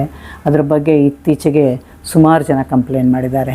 ಬಹಳ ಹೆಸರಾಂತ ನಿರ್ದೇಶಕರು ಕೂಡ ನಿರ್ದೇಶನದ ನೆಪದಲ್ಲಿ ಅವರನ್ನು ಅನಗತ್ಯವಾಗಿ ಮುಟ್ಟೋದು ಇಂಥದ್ದೆಲ್ಲ ನಡೆಯುತ್ತೆ. ನಮಗೆ ಫಾರ್ಚುನೇಟ್ಲಿ ನನಗೆ ಅಂಥದ್ದು ಅನುಭವ ಹೆಚ್ಚು ಆಗಲಿಲ್ಲ. ಯಾಕೆಂದರೆ ನಾನಾಗಲೇ ಮದುವೆ ಆಗಿದ್ದೆ, ಮತ್ತು ಜೊತೆಗೆ ನನ್ನ ಪತಿ ಒಬ್ಬ ಇಂಪಾರ್ಟೆಂಟ್ ಪರ್ಸನ್ನು ಆಗಿದ್ದರಿಂದ ಯಾರೂ ಕೂಡ ನನ್ನ ಜೊತೆ ಆ ರೀತಿಯ ಸಲಿಗೆಗೆ ಬರಲಿಲ್ಲ. ನಾನು ಅವಕಾಶನೂ ಕೊಡ್ತಿರಲಿಲ್ಲ. ಯಾವತ್ತೂ ಕೂಡ ನಾನು ಯಾರಿಗೂ ನನ್ನ ಜೊತೆ ಅನಗತ್ಯ ಸಲಿಗೆ ಅವಕಾಶ ಕೊಟ್ಟಿಲ್ಲ. ಹಾಗಾದರೆ ನಾನು ಸ್ವಲ್ಪ ಇದಾಗೋದು. ಬಟ್ ಬೇರೆ ನಮ್ಮ ಕಾಲೇಜು ಹುಡುಗಿಯರಿಗೆ ನಾಟಕ ಮಾಡಿಸ್ತಾ ಇದ್ದಾಗ ಕೂಡ ನಾನು ಬಹಳ ಮೈಯೆಲ್ಲ ಕಣ್ಣಾಗಿರಬೇಕಾಗ್ತಾಯಿತ್ತು. ಯಾಕೆಂದರೆ ಅಲ್ಲಿ ಬರುವಂತಹ ನಿರ್ದೇಶಕರು ಎಲ್ಲಿ ನಮ್ಮ ಹುಡುಗಿಯರನ್ನು ದಾರಿ ತಪ್ಪಿಸಿ ಬೇರೆ ಥರದಲ್ಲಿ ಮಾಡಿಬಿಡ್ತಾರೋ ಅಂತ ಅದೊಂದು ಆದ್ಯತೆಗಳು ತುಂಬ ಇದ್ವುದು. ಅದನ್ನು ಅದ್ಯಾವತ್ತೂ ಅದು ಇದ್ದೇ ಇರುತ್ತೆ. ಹೆಣ್ಣುಮಕ್ಕಳು ರಂಗಭೂಮಿಗೆ ಬಂತು ಅಂತಂದರೆ ಅವ್ರ ಬಗ್ಗೆ ಒಂದು ರೀತಿಯ ಅಸಡ್ಡೆ ಅಥವಾ ಒಂದು ಅವರು ಸುಲಭವಾಗಿ ದಕ್ತಾರೆ ಅನ್ನೋ ಮನೋಭಾವ, ಇಂತಹ ಇದನ್ನೆಲ್ಲ ಅವರು ಸ್ವೀಕರಿಸ್ಬಿಡ್ತಾರೆ ಅನ್ನೋದು. ಪಾಪ ಅವ್ರ ಭಯದಲ್ಲಿ ಯಾರಿಗೂ ಹೇಳ್ಕೊಳ್ಳೋಕ್ಕೂ ಆಗೋದಿಲ್ಲ ಹೆಣ್ಮಕ್ಳು, ಅದು ನುಂಗ್ಕೊಂಡು ಹಾಗೆ ಇರಬೇಕಾಗತ್ತೆ. ಸೊ ಅಂಥದ್ದು ತುಂಬ ಕ್ರಿಯೇಟ್ ಆಗ್ತಾ ಇರುತ್ತೆ. ಹಾಂ ಮೇಡಮ್, ಇನ್ನೊಂದು ಕ್ವಶನು. ಕಳೆದ 50 ವರ್ಷಗಳಿಂದ ನೀವು ರಂಗಭೂಮಿಯಲ್ಲಿ ಕಂಡಿರುವ ವ್ಯತ್ಯಾಸಗಳು, ಬೆಳವಣಿಗೆಗಳು, ಈ ವ್ಯತ್ಯಾಸಗಳು ಬೆಳವಣಿಗೆಗಳು ಇದು ಪೂರಕವಾಗಿದೆಯೋ ಅಥವಾ ಮಾರಕವಾಗಿದೆಯೋ ಅಂತ? ನಾನು ಹೇಳಿದ ಹಾಗೆ ನಾವು ಮೊದಲು ನಾಟಕ ಮಾಡೋಕ್ಕೆ ಶುರು ಮಾಡಿದಾಗ ಆ ನಾಟಕದ ಕಾಸ್ಟ್ಯೂಮು ಸೆಟ್ಗಳು ಅವೆಲ್ಲ ಅಂಥ ಪ್ರಮುಖವಾದಂಥದ್ದು ಅಂತ ಅನ್ನಿಸ್ತಿರ್ಲಿಲ್ಲ. ನಾಟಕ ಏನು ಹೇಳುತ್ತೆ ಅನ್ನೋದು ಮುಖ್ಯ ಆಗಿತ್ತು, ಅಭಿನಯ ಮುಖ್ಯ ಆಗಿತ್ತು, ನಾಟಕ ಏನು ಹೇಳುತ್ತೆ ಅನ್ನೋ ಸಂದೇಶ ಮುಖ್ಯ ಆಗಿತ್ತು. ಈಗ ನಾವು ಯಾವತ್ತೂ ಕೂಡ ಸೆಟ್ ಬಗ್ಗೆ ಹೆಚ್ಚಿಗೆ ತಲೆನೇ ಕೆಡಿಸ್ಕೊತಿರ್ಲಿಲ್ಲ. ಯಾವುದೋ ಒಂದೆರಡು ಬೆಂಚು ಇದು ಇಟ್ಕೊಂಡು ಹೆಂಗೋ ಒಂದು ಮಾಡಿಬಿಡ್ತಾಯಿದ್ವಿ. ಆದರೆ ಇತ್ತೀಚಿನ ದಿನಗಳಲ್ಲಿ ಅವಕ್ಕೆಲ್ಲ ಹೆಚ್ಚು ಪ್ರಾಮುಖ್ಯತೆ ಬಂದಿದೆ. ಅದು ಒಂದು ರೀತಿಯಲ್ಲಿ ಒಳ್ಳೆ ಬೆಳವಣಿಗೆ ಕೂಡ. ಅದು ಹೆಚ್ಚು ಸೊಫಿಸ್ಟಿಕೇಟ್ ಆಗ್ತಾ ಬಂದಿದೆ ನಾಟಕ. ಅಂದರೆ ಅದು ಒಂದು ರೀತಿ ಏನಾಗ್ಬಿಡುತ್ತೆ ಅಂತಂದರೆ ಅವೇ ಮುಖ್ಯ ಆಗಿಬಿಟ್ಟು ನಾಟಕದ ವಸ್ತು ಅಭಿನಯ ಗೌಣ ಆಗಬಾರ್ದು. ಅವೆಲ್ಲ ಎಂದಿದ್ರೂ ನಾಟಕಕ್ಕೆ ಪೂರಕವಾಗಿರಬೇಕೇ ಹೊರತು ಅವೇ ಮೇಯ್ನ್ ಸ್ಟೇಜ್ ಆಗಿಬಿಡಬಾರ್ದು. ಅದು ನನ್ನ ನಿಲುವು. ಸಂಗೀತ ಆಗಿರ್ಬೋದು, ಸೆಟ್ ಆಗಿರ್ಬೋದು, ಕಾಸ್ಟ್ಯೂಮ್ಸ್ ಆಗಿರ್ಬೋದು, ಅತಿರೇಕಕ್ಕೆ ಹೋಗಿಬಿಟ್ರೆ ಅದು ಅಭಿನಯ ಮತ್ತು ಆ ವಸ್ತುವನ್ನು ಮೀರಿ ಅವೇ ಬೆಳೆದು ಬಿಟ್ಟರೆ ಅದು ಒಳ್ಳೆ ಬೆಳವಣಿಗೆ ಅಲ್ಲ ಅಂತ ಅನ್ಕೋತೀನಿ. ಇವತ್ತು ಟೆಕ್ನಿಕಲ್ಲಾಗಿ ತುಂಬ ಮುಂದುವರೆದಿದ್ದೀವಿ. ನಮಗೆ ಹಿಂದೆ ಇಲ್ಲದೇ ಇದ್ದಂಥ ಟೆಕ್ನಿಕಲ್ ಫೆಸಿಲಿಟೀಸ್ ಎಲ್ಲ ಇವತ್ತು ತುಂಬ ಇವೆ. ಆದರೆ ಅವೇ ನಾಟಕ ಆಗಿಬಿಟ್ರೆ ನನಗೆ ಇನ್ನೊಂದು ಕಹಿ ಅನುಭವ ಅದು ಇವತ್ತು ನಡೀತಾ ಇದೆ. ಪ್ರಭಾತ್ ಕಲಾವಿದ್ರದ್ದು ಸಿಂಡ್ರೆಲ್ಲ ಅದೆಲ್ಲ ಮಾಡಿದ್ರಲ್ಲ, ಆವಾಗ ಅವರು ಏನು ಮಾಡ್ತಾರೆ ಅಂತಂದರೆ ನಾಟಕದ ಸಂಭಾಷಣೆ ಹಾಡು ಎಲ್ಲ ರೆಕಾರ್ಡ್ ಮಾಡ್ಕೊಂಬಿಟ್ಟಿರ್ತಾರೆ. ನಟರು ಬರೀ ತುಟಿ ಅಲ್ಲಾಡ್ಸೋದು ಅಷ್ಟೇ. ನಾನು ಅದಕ್ಕೆ ನನ್ನ ವಿಮರ್ಶೆನಲ್ಲಿ ಅದ್ರ ಬಗ್ಗೆ ಬರೆದುಬಿಟ್ಟೆ. ಇದು ಯಾವಾಗ ನೋಡಿದರೂ ನಡೀತಾ ಇರುತ್ತೆ, ಇದು ನಾಟಕವೇ ಅಲ್ಲದಂತಹ ಇವು ನಡೀತವೆ. ಒಂದು ಸಂಸಾರದಲ್ಲಿ ಸರಿಗಮ ಅಂತ ಒಂದು ನಾಟಕ ಇತ್ತು, ಬರೀ ಬಿಲೋ ದ ಬೆಲ್ಟ್ ಜೋಕ್ಸು. ಅದು ಬಿಟ್ಟರೆ ಸಿಂಡ್ರೆಲ್ಲ, ಅದರಲ್ಲಿ ಅದೇ ಅವರು ಖ್ಯಾತ ನಟರಿಂದ ಸಿಂಗರ್ಸಿಂದ ಎಲ್ಲ ಹಾಡಿದ್ದನ್ನು ಇವರು ಬರೀ ತುಟಿ ಅಲ್ಲಾಡಿಸೋದು. ನನ್ನ ದೃಷ್ಟಿನಲ್ಲಿ ಅದು ನಾಟಕ ಅಲ್ಲ ಅಂತ ಬರೆದುಬಿಟ್ಟಿದ್ದೆ. ಅಯ್ಯೋ, ನನ್ನ ತರಾಟಿಗೆ ತಗೊಂಡ್ಬಿಟ್ರು, ಏನು ನೀವು ಪ್ರಭಾತ್ ಅಂದರೆ ಏನು ತಿಳ್ಕೊಂಡಿದ್ದೀರಾ, ನಿಮ್ಗೇನು ಗೊತ್ತಿದೆ ನಿಮಗೆ ಅಂತ ಹೇಳಿ. ನನಗೆ ಗೊತ್ತಿಲ್ಲ, ಆದರೆ ನನ್ನ ಮಟ್ಟಿಗೆ ಇದು ನಾಟಕ ಅಲ್ಲ ಅಂತ. ಅಂದರೆ ನೀವು ಪ್ರಪಂಚದ ಬೆಸ್ಟ್ ವಾಯ್ಸಸ್ಸಲ್ಲಿ ನಾವು ಹಾಡು ಹೇಳಿಸ್ತಾ ಇದ್ದೀವಿ, ಬೆಸ್ಟ್ ಆ್ಯಕ್ಟರ್ಸಿಂದ ಡೈಲಾಗ್ ಹೇಳಿಸ್ತಾ ಇದ್ದೀವಿ, ಅದರಿಂದ ಇದು ಶ್ರೇಷ್ಠ ನಾಟಕ ಅಂತ ಅಂದ್ಕೊಂಡ್ರೆ ನಾನು ಅದನ್ನು ಒಪ್ಪಲ್ಲ. ನಾಟಕದಲ್ಲಿ ಇರೋ ಮಜಾನೇ ಲೈವ್ ಶೋ. ಅದು ಅವರು ಮಾತಾಡುವ ಪ್ರತಿ ಶೋ ಕೂಡ ಡಿಫ್ರೆಂಟ್ ಆಗಿರುತ್ತೆ. ನಮಗೆ ನಾವು ಮಾತಾಡೋ ರೀತಿ ಪ್ರೇಕ್ಷಕರ ಸ್ಪಂದನದ ಇದ್ರ ಮೇಲೆ ಚೇಂಜ್ ಆಗ್ತಾ ಹೋಗಿರುತ್ತೆ. ಇದು ಒಂದು ಮೆಕ್ಯಾನಿಕಲ್ಲಾಗಿ ಎಲ್ಲ ಪ್ಲೇ ಮಾಡಿಕೊಂಡು ಅವ್ರು ಬರೀ ಕೈಕಾಲಿಂಗ್ ಅಲ್ಲಾಡಿಸ್ತಾ ಇದ್ರೆ ನನ್ನ ಮಟ್ಟಿಗೆ ಅದು ನಾಟಕ ಅಲ್ಲ ಅಂತ. ನಾನು ಅಂತಹ ಅತಿಯಾದಂತಹ ಟೆಕ್ನಿಕಲ್ ಇದ್ರ ಮೇಲೆ ಡಿಪೆಂಡ್ ಆಗಿರುವಂತಹದನ್ನು ನಾನು ನಾಟಕ ಅಂತ ಒಪ್ಕೊಳ್ಳಲ್ಲ. ಹಾಂ ಮೇಡಮ್, ಆಮೇಲೆ ಇನ್ನೊಂದು, ಇವಾಗ ಹೊಸದಾಗಿ ಬರ್ತಾರಲ್ಲ ಮೇಡಮ್, ರಂಗಭೂಮಿ ಬಯಸ್ಕೊಂಡು ನಾವು ಬೆಳಿಬೇಕು, ರಂಗಭೂಮಿ ಮಾಡಬೇಕು ಅಂತ, ಅಂಥವ್ರಿಗೆ ನೀವೇನಂತ ಹೇಳೋಕ್ಕೆ ಇಷ್ಟಪಡ್ತೀರ? ಇದು ಒಂದು ರೀತಿಯಲ್ಲಿ ಸ್ಟ್ಯಾಂಡರ್ಡ್ ಕ್ವೆಶ್ಚನ್. ಇದು ಒಂದೇನಪ್ಪ ಅಂದರೆ, ರಂಗಭೂಮಿಯನ್ನು ಒಂದು ವೃತ್ತಿಯಾಗಿ ತಗೊಳ್ಳೋದಕ್ಕೆ ಇವತ್ತಿಗೂ ಕೂಡ ಸಾಧ್ಯ ಇಲ್ಲ. ಯಾಕೆಂದರೆ ರಂಗಭೂಮಿನಲ್ಲಿ ನಿಮಗೆ ದುಡ್ಡು ಸಿಕ್ಕಲ್ಲ. ರಂಗಭೂಮಿ ಆರ್ಥಿಕವಾಗಿ ಸಶಕ್ತವಾಗಿಲ್ಲ ಇನ್ನೂ. ಕೆಲವರು ನಿರ್ದೇಶಕರಿಗೆ ಟೆಕ್ನಿಷಿಯನ್ಸ್ಗೆ ಸ್ವಲ್ಪ ಮಟ್ಟಿಗೆ ಏನಾರು ಸಂಭಾವನೆ ಸಿಕ್ಕತ್ತೆ, ಆದರೆ ಅಭಿನಯಿಸುವಂಥವ್ರಿಗೆ ಏನೂ ಸಿಕ್ಕೋದಿಲ್ಲ. ಸೊ ನೀವು ರಂಗಭೂಮಿ ಪ್ರವೇಶ ಮಾಡಬೇಕಾದ್ರೆ ನಿಮ್ಗೆ ಅದು ತಿಳಿದಿರಬೇಕು. ಅದರಿಂದಾಗಿ ಇದು ಗಂಭೀರವಾದಂಥ ರಂಗಭೂಮಿ ಹವ್ಯಾಸಿಗಳಿಂದಲೇ ಸಾಧ್ಯ. ಯಾಕೆಂದರೆ ಹವ್ಯಾಸಿಗಳಿಗೆ ಅವರು ಆರ್ಥಿಕವಾಗಿ ಬೇರೆ ಇದನ್ನು ನಂಬಿಕೊಂಡಿರ್ತಾರೆ, ಅವರು ರಂಗಭೂಮಿಯನ್ನು ನಂಬಿಕೊಂಡಿರಲ್ಲ. ಆದರೆ ಅವ್ರಿಗೆ ಸಮಯದ ಅಭಾವ, ಇದೊಂದು ಬ್ಯಾಲೆನ್ಸ್ ಆಗಲೇಬೇಕಾಗತ್ತೆ. ಅದಕ್ಕೆ ರಂಗಭೂಮಿಲಿ ತೊಡಕೋಬೇಕಾದ್ರೆ ನೀವು ಬಡತನವನ್ನು ಮತ್ತು ಕಷ್ಟಗಳನ್ನು ಅನುಭವಿಸೋದಕ್ಕೆ ಸಿದ್ಧವಾಗಿರಬೇಕು. ಮತ್ತು ನಿಮ್ಮನ್ನು ನೀವು ಸಂಪೂರ್ಣವಾಗಿ ಕೊಟ್ಕೋಬೇಕು. ಆವಾಗ ನಿಮ್ಮ ಪರ್ಸನಲ್ ಕಮಿಟ್ಮೆಂಟ್ಗಳೇನಿರುತ್ತೆ ಅದೆಲ್ಲ ಗೌಣ ಆಗುತ್ತೆ. ಎಷ್ಟೋ ಸರ್ತಿ ನನ್ನ ಶೋ ಇದ್ದಾಗ ನಮ್ಮ ಸ್ವಂತದ ತಮ್ಮನ ಮಗಳ ಮದುವೆಗೆ ಹೋಗೋಕ್ಕಾಗಲ್ಲ. ಯಾಕೆ ನನಗೆ ನಾಳೆ ಶೋ ಇದೆ, ನನಗೆ ಇವತ್ತು ರಿಹರ್ಸಲ್ ಮಾಡಬೇಕು, ನಾನು ಬರೋಕ್ಕಾಗೋದಿಲ್ಲ. ಅದು ತುಂಬ ಜನಕ್ಕೆ ಅದು ಆ ಕಷ್ಟ ಬರುತ್ತೆ. ನಮ್ಮ ವೈಯಕ್ತಿಕ ಇದೇನೇ ಇರಲಿ ರಂಗಭೂಮಿ ಮೊದಲು ಬರಬೇಕಾಗತ್ತೆ. ಆ ರೀತಿಯ ಒಂದು ಕಮಿಟ್ಮೆಂಟ್ ರಂಗಭೂಮಿ ಬಗ್ಗೆ ಇರಬೇಕು. ನೀವು ಮಾಸ್ಟರ್ ಹಿರಣ್ಯ ಅವರ ಇದು ಆತ್ಮಕಥೆ ಎಲ್ಲ ಕೇಳಿದರೆ, ಅವರು ಶೋ ಮಾಡ್ತಾ ಇದ್ದಾಗ ಅವ್ರ ತಂದೆ ಸಾವಿನ ಸುದ್ದಿ ಬರುತ್ತೆ. ಅವರು ಶೋ ಮುಗಿಸ್ಬಿಟ್ಟು ಹೋಗ್ತಾರೆ. ಅಂದರೆ ಅಷ್ಟರ ಮಟ್ಟಿಗೆ ನಿಮ್ಮ ಕಮಿಟ್ಮೆಂಟ್ ಇರಬೇಕು. ಏನೇ ಆದ್ರೂ ಒಂದು ನಾಟಕ ಒಪ್ಕೊಂಡು ಅಲ್ಲಿ ಮಾಡುತ್ತೀನಿ ಅಂತ ಅಂದಮೇಲೆ ಅದಕ್ಕೆ ನೀವು ಮಾನಸಿಕವಾಗಿ ಮತ್ತು ಭೌತಿಕವಾಗಿ ಸಿದ್ಧವಾಗಿರಬೇಕು. ನಿಮ್ಮ ದೇಹನ ಒಳ್ಳೆ ಕಂಡೀಷನಲ್ಲಿ ಇಟ್ಕೋಬೇಕು ನೀವು. ಅದಕ್ಕೆ ನಿಮ್ಮ ಥ್ರೋಟನ್ನು ಚೆನ್ನಾಗಿ ಇಟ್ಕೊಂಡಿರ್ಬೇಕು ನೀವು. ಸೊ ನಾನು ಎಷ್ಟೋ ಸರ್ತಿ ನಮ್ಮ ಮನೆಯಲ್ಲೇ ನನ್ನ ಗಂಟಲು ಕಟ್ಬಿಟ್ರೆ, ಅಯ್ಯೋ ನನ್ನ ನಾಟಕ ಇದೆಯಪ್ಪ, ನಾನು ಇದು ತಿನ್ನಬಾರ್ದು ಅಂತ ತಕ್ಷಣ ನೆನೆಸ್ಕೋತೀನಿ. ನನ್ನ ಶೋ ಇದೆ ಅಂತಂದರೆ, ಅಥವಾ ನೆಗಡಿ ಆಗಿಬಿಟ್ರೆ ನಾಳೆ ಗಂಟ್ಲು ಕಟ್ಕೊಂಡ್ಬಿಟ್ರೆ, ಅಥವಾ ಒಂದು ಪ್ರಯಾಣ ಮಾಡಿ ಗಾಳಿನಲ್ಲಿ ಬಂದರೆ ಗಂಟ್ಲು ಏನಾರು ಆದರೆ ಅದಕ್ಕೆ ನಾನು ಪ್ರಯಾಣ ಮಾಡಲ್ಲ ನಾಟಕದ ಹಿಂದಿನ ದಿನ ಅಂತ ಹೇಳಿ ನಮ್ಮ ತುಂಬ ಬೇಕಾದಂತಹ ಭಾಳ ಇದರದ್ದು ಫಂಕ್ಷನ್ಗಳನ್ನು ತಪ್ಪಿಸ್ಕೊಂಡಿದ್ದುಂಟು. ಸೊ ಆ ಒಂದು ಮನಸ್ಥೈರ್ಯ ಬೇಕಾಗತ್ತೆ. ನೀವು ಸಂಪೂರ್ಣವಾಗಿ ತೊಡಕೊಂಡ್ರಿ ಅಂದರೆ ಅದು ಮೈ ಚಳಿ ಬಿಟ್ಟು ನಿಮ್ಮ ಇದನ್ನು ಮಾಡುವಂಥದ್ದು ಬೇಕು. ನಿಮ್ಮ ಶರೀರದ ಬಾಡಿ ಲ್ಯಾಂಗ್ವೇಜ್ ಏನಿರುತ್ತೆ, ಮೈ ಚಳಿ ಬಿಟ್ಟು ಅದನ್ನು ಮಾಡಬೇಕು. ಮತ್ತು ನಮ್ಮ ಸುತ್ತಿನ ಜೀವನವನ್ನು ನಾವು ಚೆನ್ನಾಗಿ ಒಬ್ಸರ್ವ್ ಮಾಡಬೇಕು. ಪಾತ್ರಗಳು ಮಾಡಬೇಕಾದ್ರೆ ಸುಮ್ಮನೆ ಏನೋ ಕಲ್ಪನೆಯಿಂದ ಮಾಡೋದಲ್ಲ. ನೀವು ಹೊರಗಡೆ ಒಬ್ಬ ಮುದುಕ ಹೆಂಗೆ ನಡೀತಾನೆ, ಅಥವಾ ಒಬ್ಬ ಭಿಕ್ಷುಕ ಹೇಗೆ ಭಿಕ್ಷೆ ಬಿಡ್ತಾನೆ, ಅದೆಲ್ಲ ಒಂಚೂರು ಗೊತ್ತಾಗಬೇಕು. ನಾವು ಮೈ ಮೇಲೆ ತೋರಿಸ್ಕೊಳ್ತಿದ್ದಾಗ ಒಂದು ವಸ್ತು ಭಾರವಾದ ಎತ್ತಬೇಕಾದ್ರೆ ನಾವು ನಾಟಕದ ಏನು ಮಾಡಿರ್ತೀವಿ, ಏನು ಹಗುರವಾದ ಮೆಟೀರಿಯಲ್ ಮಾಡಿರ್ತೀವಿ, ಆದರೆ ಅದು ಎತ್ತುವಾಗ ಇದು ಕಾಣಬೇಕು, ನಾವು ಕಷ್ಟಪಡ್ತಾ ಇರೋದು ಕಾಣಬೇಕು. ಇದನ್ನು ಅನುಭವಿಸ್ಬೇಕು ನಾವು. ಸೊ ಅನುಭವಿಸಿ ಮಾಡಿದ್ರೆ ಮಾತ್ರ ಅದು ನಿಜವಾಗಿ ಬರೋದು. ಸೊ ನಾಟಕ ಮಾಡೋರು ಇದನ್ನೆಲ್ಲ ಮನಸ್ಸಲ್ಲಿ ಇಟ್ಕೊಂಡು ಒಂದು ಶಿಸ್ತನ್ನು ಬೆಳೆಸ್ಕೋಬೇಕಾಗತ್ತೆ. ಹಾಂ ಮೇಡಮ್, ಇನ್ನು ಮೈಸೂರಲ್ಲದೆ ಬೇರೆ ಯಾವ್ಯಾವ ಊರುಗಳಲ್ಲಿ ನಾಟಕಗಳನ್ನ ಮಾಡಿ? ಅಯ್ಯೋ, ಇಲ್ಲಿ ಸಾಧಾರಣ ಭಾರತದಲ್ಲಿ ಬೇಕಾದಷ್ಟು ನಗರಗಳಲ್ಲಿ ಮಾಡಿದ್ದೀವಿ. ಅಹಮದಾಬಾದಲ್ಲಿ, ಕಲ್ಕತ್ತಾದಲ್ಲಿ, ಇದರಲ್ಲಿ ಉಜ್ಜಯಿನಿನಲ್ಲಿ, ಮತ್ತು ಮೆದ್ರಾಸ್ನಲ್ಲಿ, ಇದು ಹೈದರಾಬಾದ್ನಲ್ಲಿ ಎಲ್ಲ ಕಡೆ ಮಾಡಿದ್ದೀನಿ. ಹೊರಗಡೆ ದೇಶಗಳಲ್ಲಿ ನಾನು ಅಮೇರಿಕಾದಲ್ಲಿ ಸುಮಾರು ಒಂದು 50 ಪ್ರದರ್ಶನ ಅಮೇರಿಕಾದಲ್ಲೇ ಆಗಿದೆ ನಮ್ಮದು. ಆಮೇಲೆ ಸೌತ್ ಆಫ್ರಿಕಾದಲ್ಲಿ ಕೇಪ್ ಟೌನು ಮತ್ತು ಗ್ರಾಮ್ಸ್ಟೌನ್ ಅಂತೆಲ್ಲ ಒಂದು ಫೆಸ್ಟಿವಲ್ ಆಗುತ್ತೆ, ಜೊಹಾನಸ್ಬರ್ಗು, ಅಲ್ಲಿ ಮಾಡಿದ್ದೀನಿ. ಆಸ್ಟ್ರೇಲಿಯಾದಲ್ಲಿ ಮಾಡಿದ್ದೀನಿ, ಸಿಂಗಪುರಲ್ಲಿ ಮಾಡಿದ್ದೀನಿ. ಆಮೇಲಿಂದ ಇದು ಯಾವುದದು ಇಂಡೋನೇಷ್ಯಾದಲ್ಲಿ ಜಾವಾದಲ್ಲಿ ಅಲ್ಲಿ ಮಾಡಿದ್ದೀನಿ. ಸೊ ಸುಮಾರು ಕಡೆ ಪ್ರಪಂಚದ ಬೇರೆ ಬೇರೆ ಭಾಗಗಳಲ್ಲಿ ಆಗಿದೆ. ಯುರೋಪಲ್ಲಿ ಸುಮಾರು ದೇಶಗಳಲ್ಲಿ ಮಾಡಿದ್ದೀನಿ. ಕೊನೆಯ ಕ್ವಶನ್, ರಂಗಭೂಮಿಯಿಂದ ನಿಮಗೆ ಬಂದಿರೋ ಪ್ರಶಸ್ತಿಗಳು ಮತ್ತು ಸನ್ಮಾನಗಳು? ನಾನು ನೀವು ಹೇಳ್ದಂಗೆ ನಾನು ಪ್ರಶಸ್ತಿ ಹುಡುಕೊಂಡು ಹೋದಳಲ್ಲ. ಅವರಾಗೆ ಬಂದು ಮಾಡಿದ್ರೆ ಮಾತ್ರ. ಮೊದಲನೇ ಬಾರಿ ನನಗೆ ಪ್ರಶಸ್ತಿ ಬಂದಾಗ ನಮ್ಮ ಮನೆಯವರು ಇನ್ಫಾರ್ಮೇಷನ್ ಮಿನಿಸ್ಟ್ರ್ ಆಗಿದ್ದರು. ಆ ವರ್ಷ ಇದನ್ನು ಕಿರುತೆರೆಯ ಇದಕ್ಕೂ ಕೊಡಬೇಕು ಪ್ರಶಸ್ತಿ ಅಂತ ಹೇಳಿದರು. ಅದಕ್ಕೆ ನಮ್ಮಲ್ಲಿ ಬಹಳ ಹೆಸರಾಂತ ನಿರ್ದೇಶಕರು, ನಟರಾಗಿರೋರು 1-2 ಜನ ಅವ್ರ ವೈಫ್ ಇದ್ದಾರೆ ಅಂತ ಮಾಡಿದ್ದಾರೆ ಅಂದರು. ಸೊ ಅವತ್ತೇ ನಾನು ಅನೌನ್ಸ್ ಮಾಡಿಬಿಟ್ಟೆ, ನನ್ನ ಪತಿ ಅಧಿಕಾರದಲ್ಲಿರುವವರೆಗೂ ನಾನು ಸರ್ಕಾರದ ಕಡೆಯಿಂದ ಯಾವುದೇ ಪ್ರಶಸ್ತಿನೂ ಸ್ವೀಕರಿಸಲ್ಲ ಅಂತ ನಾನು ಅವತ್ತೇ ಹೇಳಿಬಿಟ್ಟೆ. ಯಾಕೆಂದರೆ ಅವರಿದ್ದಾರೆ ಅಂತ ನಂಗೆ ಕೊಡ್ತೀನಿ, ನನ್ನ ಕಲೆಯನ್ನು ಗುರುತಿಸಿ ಕೊಡಬೇಕೇ ಹೊರತು ಅವರು ನನ್ನ ಪತಿ ಅಂತ ಕೊಡೋದು ನನಗೆ ಇಷ್ಟ ಆಗಲಿಲ್ಲ. ಸೊ ಅವಾಗ ಹೇಳಿದ್ದು. ಆಮೇಲೆ ಬಹಳ ವರ್ಷಗಳು ನನಗೆ ಅದಕ್ಕೇ ನಾಟಕ ಅಕಾಡೆಮಿಯಿಂದ ಎಲ್ಲ ಏನೂ ಬಂದಿರಲಿಲ್ಲ. ಆಮೇಲೆ ಕೊನೆಯಲ್ಲಿ ಗೌರವ ಪ್ರಶಸ್ತಿ ಕೊಡುವಾಗ ಮೊದಲೇ ವಿಚಾರಿಸ್ಕೊಂಡ್ರಂತೆ ತಗೋತಾರ ಅಂತ. ಆಮೇಲೆ ಅದು ಕೊಟ್ಟರು. ಈಗ ಒಂದು 5-6 ವರ್ಷದ ಹಿಂದೆ ಅದನ್ನು ಕೊಟ್ಟರು.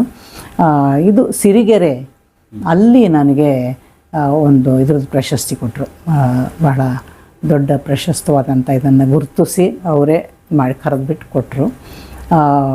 ಇನ್ನೂ ನನ್ನ ಅಭಿನಯಕ್ಕೆ ಅದಕ್ಕೆ ಅಂತ ಸಣ್ಣ ಪುಟ್ಟ ಸಂಸ್ಥೆಗಳು ಅವೆಲ್ಲ ಕೊಟ್ಟಿದ್ದು ಪ್ರಶಸ್ತಿ ಉಂಟು.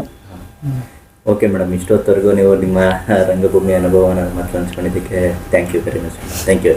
ಸಂತೋಷ. Thank you.